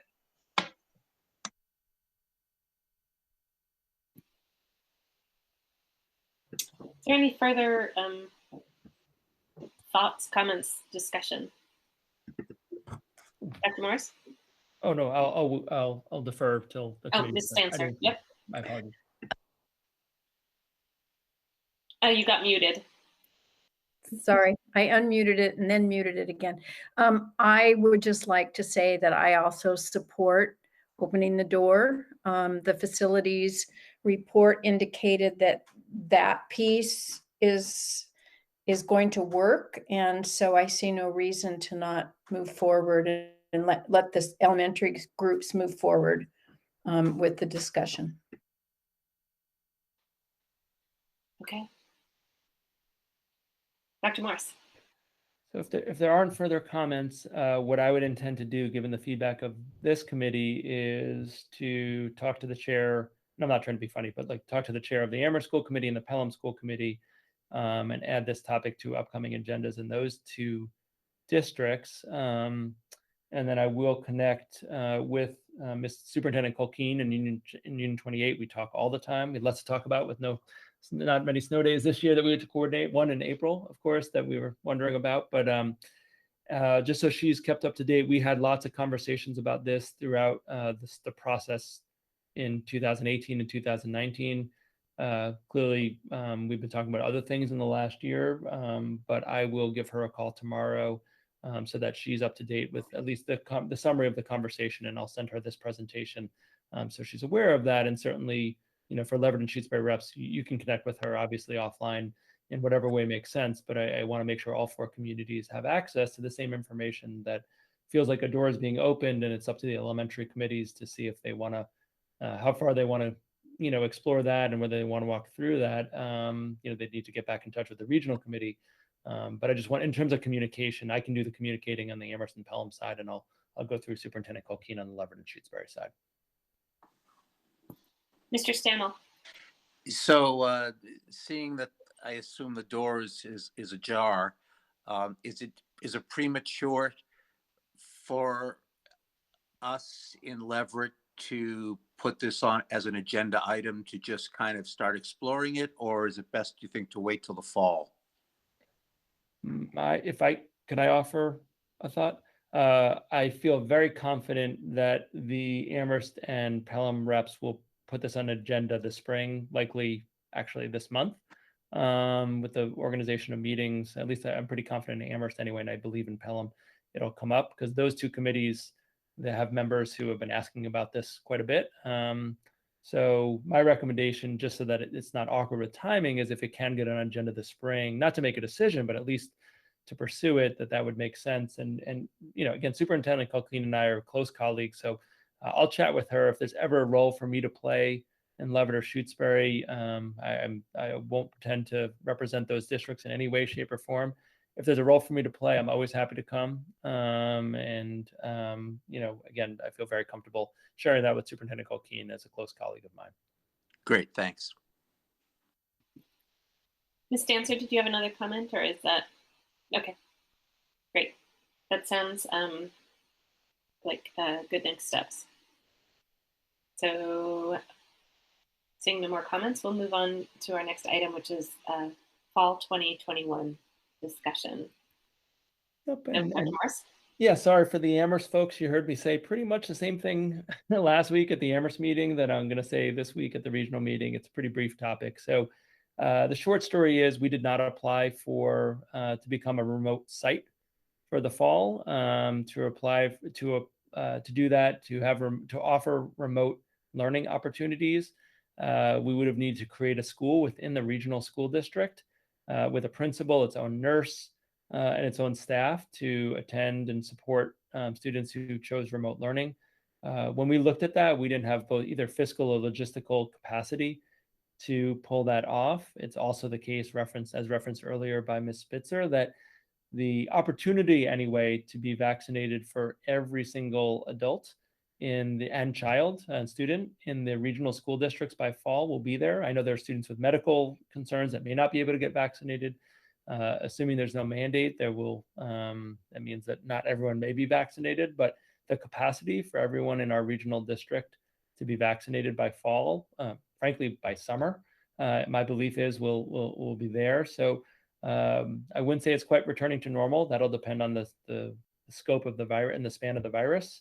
But at the same time, it's going to look a lot more normal than where we are today. I think I fully believe that. So we are looking at, as you know, a 4x4 block schedule at the high school. So that is one COVID-related difference that we are putting into place for next year. Much like this year, we won't be able to maintain 6-foot distancing, but I don't think we'll be at tables like we used to. I think some level of distancing is likely to be in place in classrooms, but the only option students will have for next year is to be learning in person in school. We are looking at summer programming. The high school has developed a scope of a summer programming that offers more courses than they typically would, because we know students may be looking to do credit recovery or looking to take courses, especially the transition to the block. So there's more summer opportunities to gather credits than there would be in past years, about a third more. And so I appreciate Mickey Gramacki, the assistant principal in particular at the high school, who's done incredible amount of work with her team, assistant principal Camera and principal Sadiq, and others to put together summer programming that's available for high school students. But the short story is we're only going to be offering in-person instruction as it relates to the fall. Some of our ESY, our extended school year services for a subset of students with special needs, that'll be the last remnants. Because it's extending from this school year, we will offer virtual and remote for the summer for that subpopulation of students. But come fall, we will be in person 5 days a week. We'll have the late start, so when I say a normal schedule, it's a normal schedule that no one's experienced to date, but somewhere in the neighborhood of that, again, 9 o'clock to 3:30. So it's pushing those times back quite a bit from what they normally were, but a traditional full day, I'll put it that way, of students both at middle school, high school, and Summit Academy. You know, it feels awkward to talk about this in some ways, but it also feels kind of good to be thinking that we're not going back to normal, but it'll be more normal than where we are today. And I won't get on the vaccine soapbox like I did earlier. I could, but I feel like it, but I'm not going to. But it is making a significant difference in the comfort level of staff members. And I'm not saying everyone's comfortable, but the comfort level of staff members. And even what I'm hearing directly from a couple students who let me know that they were already vaccinated. They're not fully vaccinated, but they got their first shot. But the fact that that's on the horizon is shifting people's comfort level. And, you know, a year ago, you all know I was a vaccine pessimist, that we would have a vaccine that was reliable, dependable, and implemented by the end of this school year. And, you know, it feels pretty amazing to be able to talk about the fall and to talk about every single individual in our regional school district having the opportunity and availability to receive a free vaccine well before the start of the next school year. So yay for science. And all our budding scientists should be inspired. I'm not a scientist and I'm inspired by the work. But that's sort of where we are as we think about things. I think there will have to be safeguards. There will have to be distancing, but it's going to look a lot different than it looks right now. And I've been very pleased to see, even in the last 2 weeks, the numbers dropping in Massachusetts. And, you know, I think the one thing that's held true, and this is maybe a cautionary tale, is the number of people who are in the age of our regional school students have remained very steady. So the number of COVID cases of students aged, you know, it's 10 to 15, then 15 to 19. So you have to kind of compile, but essentially the COVID rates of adolescents is we're not seeing the drop that we're seeing in the older populations. And so with vaccination, we anticipate seeing that. And, you know, that's again, why we're trying to do the outreach, why we're trying to do education, why we're trying to remove barriers for folks, our students and staff who want to be vaccinated, to be vaccinated. But that's really going to be the key to us opening as normal as possible. But I'm just really pleased that we'll have more full buildings than we have, and more full complements of courses, electives, extracurriculars, after school activities. You know, we'll be at a place where volleyball can be inside. I know that's a really sore point for certain student athletes. So, you know, we're making progress. I think the last thing I'll say is ventilation is still going to matter, right? I'm not someone who believes COVID's going to be gone. So we do have some large group areas at the regional level that we do have to work on. And we do have to improve the ventilation. And then we talk about grant funds and all that we get for COVID. We're going to be looking at multiple large group spaces. Middle school gym stands out as one of them. The small gyms look okay. The large gym does not. And we're going to have to spend some serious capital this summer improving ventilation to make sure that they're usable for the fall, not because of a, you know, MOA or not because of an agreement, because it's the right thing to do, you know, because we want to have schools that everyone has confidence in and that have the ventilation that reduces spread if there are cases, you know, in the fall. And I think there probably will be, right? I don't think we're sort of out of this. At least that's not another projections I've seen have us fully resolved and COVID gone by fall. So we're still gonna have to take those steps. You know, in terms of masking and all those, we'll wait for state guidance. I think I said this at the Amherst level as well. Towards the end of this month, we're expected to get a draft from the state about reopening in the fall guidance that's been vetted by the Department of Public Health. When we have that, I think we can have more robust discussions of what that fall will look like in more detail. At this point, I'm not trying to jump cart ahead of the horse on that, but we are anticipating a draft later this month, and I'll bring that back to the regional committee and the community so they can take a look as we're crafting our plans. So sorry for a little longer soliloquy, but I wanted to just cover what we know now, what we know we have to do in the summer, and then what we don't know and when we'll get it to go deeper into the discussion. Any questions for Dr. Morse? Mr. Demling? So you mentioned the grant funding. So fall 2021 funding. So I'm thinking about this ESSER 3 money that's coming down, right? Like a fair chunk of change for next year and for multiple years. But we don't yet know how it's going to be scoped in terms of what it can be spent on and what it can't be spent on. What's your plan for engaging the school committee either this fall or this summer, depending on when that guidance comes in terms of how we spend that money? Because I mean, obviously, school committee isn't here to approve every paperclip purchase, but those are some big paper clips, and there's some value decisions to be made there. So I just, your thoughts on that, because we don't do this with every grant, but this is obviously exception times where we're getting a very large amount of non-permanent but significant stimulus. So a couple things. So ESSER 1 was the first grant we got. We pretty much spent that. ESSER 2 is the second stimulus funds that we received. We have actually not spent those funds yet. Those are good, and we can use them till the end of next year. It's not nearly as big as the ESSER 3 that you're talking about, the latest stimulus after the changeover in presidency. So at ESSER 2 level, we do have funds. We don't exactly know how much we have because some of the funds we have were from FEMA, from the federal government, and we just got like a multiple $100,000, what we thought was going to be covered by FEMA, and got rejected. So we're being very cautious at the regional level. We're being very cautious. There's some strange rules about PPE can covered if it's by a certain date, if it's used, if it's not used, you can't spend it. There's a lot of rules, and the rules keep changing because the president changed and the guidance changed, even though the guidance came out before the president changed. So we're being very cautious to not end up in a bad place on that. So our general plan would be for the ESSER 2 funds to be used for things I mentioned, the ventilation. We're going to use some for the summer program. I talked about expanding it. We're still going to need, I believe we'll still be in a PPE world. And so we know we're going to have costs there. So, we're looking at some of those core costs that are around health and safety as being the primary ones. As it relates to ESSER 3, the stimulus, we've received 3 different estimates, one from a state legislator, one from a US legislator from Massachusetts, and one from the state revenue group. None of the 3 have the same number for what the regional district will get for the stimulus funds. They're in the ballpark. I don't mean it's like, wildly different. And we've seen summaries of guidance that don't match from different groups. So at this point, we are in a holding zone on that. But I think the critical piece is that, we have use of that for 3 fiscal years.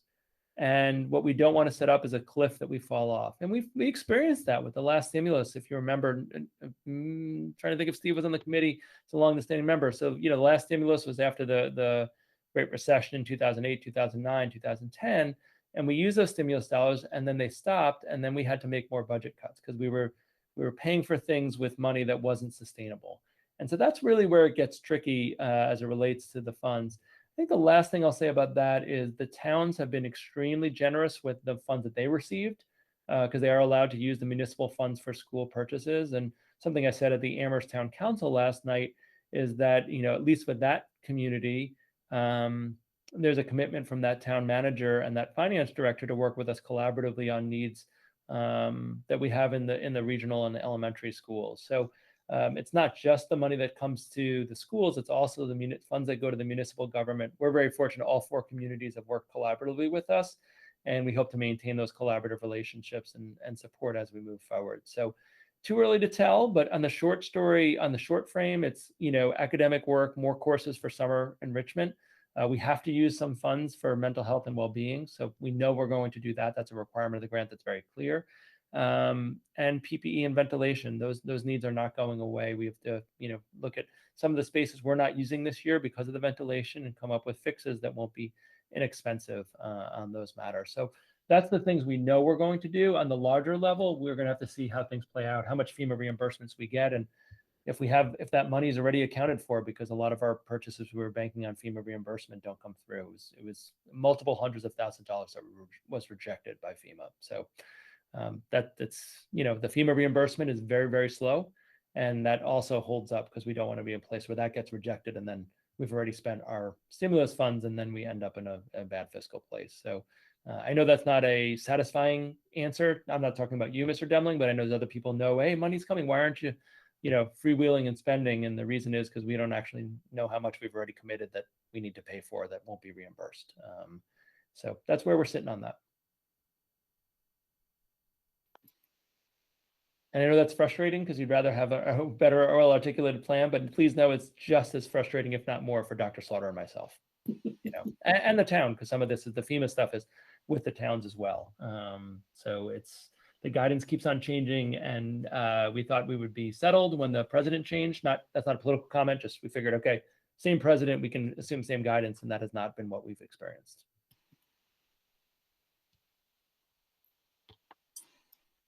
Other questions?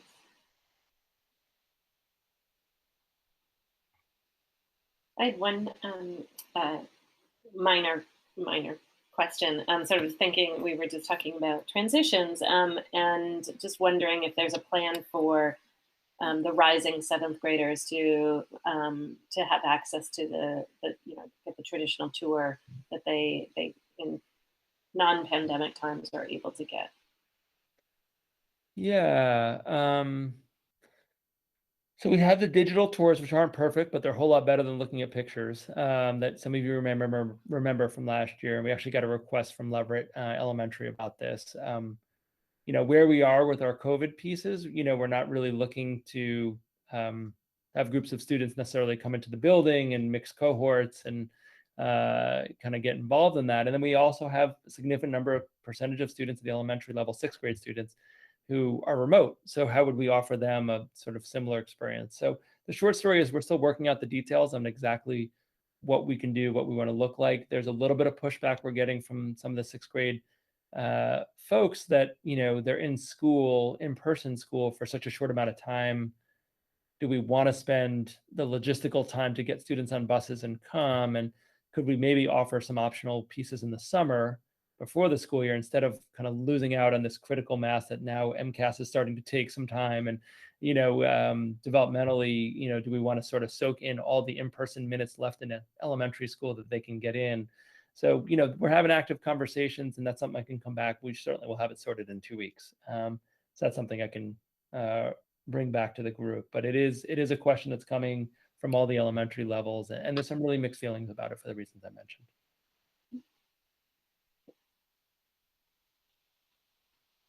Any other questions?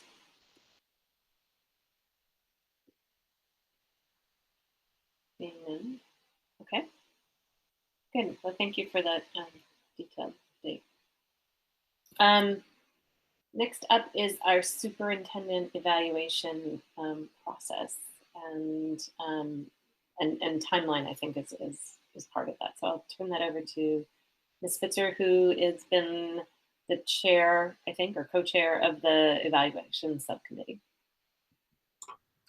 Thanks. So I want to apologize because there was intention to have a meeting last week of the subcommittee for the evaluation, and there was some miscommunication, and it got posted on this Thursday rather than last Thursday. So we weren't actually able to meet last Thursday. However, I can provide the same update that I provided to the Amherst School Committee, which is that we talked publicly about this, was that we're hoping to have the evaluation potentially, like what I'm hoping to bring to the committee is the idea to have the evaluation before the end of the school year, if possible, or shortly thereafter. And we're going to talk about the format of that evaluation. If folks remember, last year it was very much truncated. And this year we're hoping to find, potentially change back somewhat to the prior year's format. I'm sorry, I'm having some background noise. We'll get back to you, but I think the intention is for the subcommittee to meet this Thursday. We'll make a recommended more detailed timeline about things like approval of the instrument that we use for the evaluation and more specifics related to that. But ideally this year, one thing to remember is that all 5 of the goals for the region, the Amherst School Committee, and I believe the Pelham School Committee were unified. And so I think that'll hopefully help streamline the process quite a bit. And we could have things like the presentation of artifacts and the instrument be shared across the committees. Any questions for Ms. Spitzer?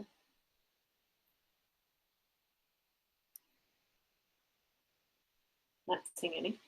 Great. That actually leads nicely into the next topic, which is future agenda planning. I have it up. I just need to pull it up. So our next plan meeting is in 2 weeks. So that would be May 18th. We have a pretty full schedule or agenda for that one. Looks like we'll be having an update on our ELL program. So we had a report probably more than a year ago now, because we're already, like, it was COVID times, but a year ago, but from a consultant on our English language learning program. And so this is an update on initiatives that have taken place since then. We also, we can take the TBD off of the CPAC annual report presentation. I received an email today from the group that they are prepared for that presentation. In fact, they have the report already ready. So I will, with their permission, I will share that with the committee. So we have plenty of time to read through that. We will come back on the grade 6 to ARMS timeline and engagement process discussion. It looks like these other ones were added by you, Dr. Morris. I don't know if you want to explain what those are. The student activity organization. Yep. So every year we have to just student activity accounts. We go over the student organizations, if there are any that require a school committee approval for student activity accounts. If there's any changes, we update the committee. So there are a couple that we have to do. And did you mention third quarter budget, or? I did not. Oh, okay. So it's that time of year. So we'll update on where we are in the third quarter budget. And did you mention mental health and well-being? Oh, yeah. So Ms. Kane raised that topic 2 meetings ago, I think, just a question about, I think it was during an SETF presentation or kind of on the tail end of that, about mental health. So I think we can do it that date. I may have to push that back 2 weeks just because things are quite busy at the high school. So they're trying to organize themselves. But we did want to respond to that with information, particularly how students can have and will be continue to be supported in terms of their well-being at the high school. So we appreciate that feedback from Ms. Kane and want to put something together, at least a brief summary of the work that's happened, and so that the committee can have that conversation. Yep. And just looking forward, then we are working hard to get back to our twice monthly meetings as opposed to our every week meetings. So the next meeting after the 18th would be June 1st. We have a fairly light agenda plan right now. We'll be talking about the land acknowledgement. And I saw in the paper that Leverett included that in the town meeting. So we will be following in their footsteps. June 15th, tentatively would be a joint meeting with Amherst and Pelham, specifically for the superintendent evaluation, as Ms. Spitzer referenced. And then just so how that could go, the way it's looking right now would be that then we would, with the artifacts presentation at that meeting, then have a week to complete our own individual evaluations, and then prepare, review and vote on the complete evaluation on the 29th. The other thing that I would like to just plant the seed for us to be thinking about, and not for discussion now, or that is the idea of having a regional school committee retreat as before we come back in the fall. Unlike last year, I don't expect that we'll be meeting every week throughout the summer, so that we will actually enjoy a summer break. And so maybe sort of with the hope of vaccines and sort of starting back to normal, that's something that we'll want to consider as a group. Dr. Morris? I'm just wondering, looking at these topics, two things. One is, Ms. Spitzer, do you feel like you would want to have superintendent evaluation on the agenda on the 18th, given that you're meeting tomorrow? Just because the next time wouldn't be till June 1st. I think that would make sense. I was just going to suggest that we ideally, maybe we could get a draft of the instrument together by then, maybe. But but it would be nice to have that as a placeholder.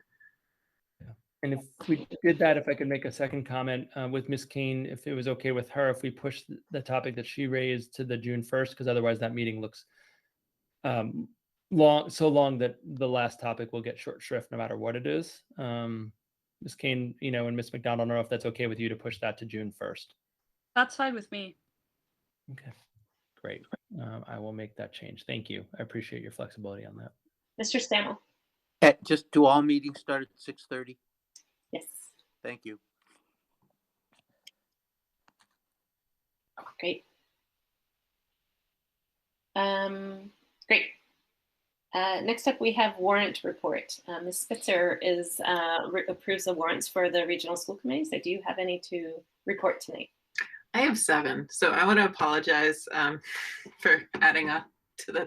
If we were on time, maybe we'll be late now. But I do have them up. Let me just get the right browser window open. Well, given that we are about 20 minutes ahead, I doubt that you will make us late. Okay, let's hope. Where'd they go though? All right, here we go. All right. So I, Carrie Spitzer, authorized by my signature to the payables in the amount of $141,428.29 for the warrant dated May 4th, 2021. This included general fund expenses in the same amount, and I signed it on May 4th, 2021. All right, I authorized by my signature to payables in the amount of $888,134.07 for the warrant dated April 23rd, 2021. This included general fund expenses of $888,773.81, revolving fund expenses of $646, and grant fund expenses of $6,714.26, and I signed that on April 28th, 2021. I authorized by my signature to payables in the amount of $139,515.60 for the warrant dated April 21st, 2021. This included general fund expenses in the same amount, and I signed this on April 21st, 2021. Okay. I authorized by my signature to payables in the amount of $287,904.53 for the warrant dated May 3rd, 2021. This included general fund expenses of $250,991.81, revolving fund expenses of $11,978.90, and grant fund expenses of $20,577.82, and other funds in the amount of $4,356, which included $250 for a gift and $4,106 for capital. And I signed that on May 3rd, 2021. I authorized by my signature to payables in the amount of $139,515.60 for the warrant dated April 21st, 2021. This included, I think I read this one already. Sorry.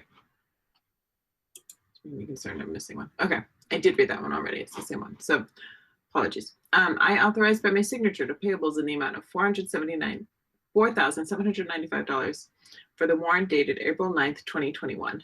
And this included revolving fund expenses in the same amount and was signed on April 9th, 2021. That one I opened twice too. All right, those are all that I have to report for now. Thank you. Thank you. Next up is accepting gifts, but I don't believe that we have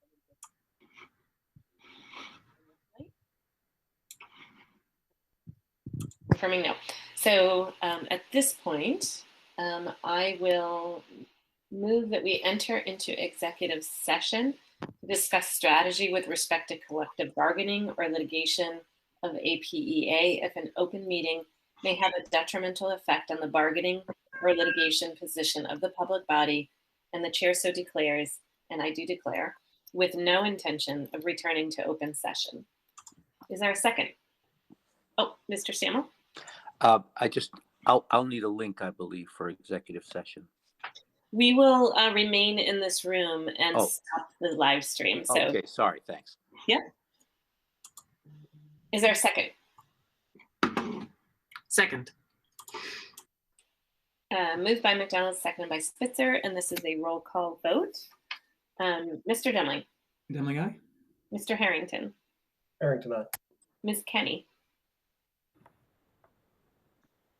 Kenny, I. Ms. Lord, Lord, I. Ms. Spitzer, Spitzer, aye. Ms. Stancer, Dancer, aye. Mr. Stammel, Stammel, aye. Mr. Sullivan. I think you're muted.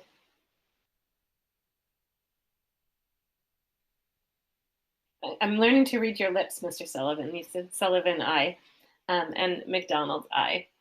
So we are adjourning our open session and moving into executive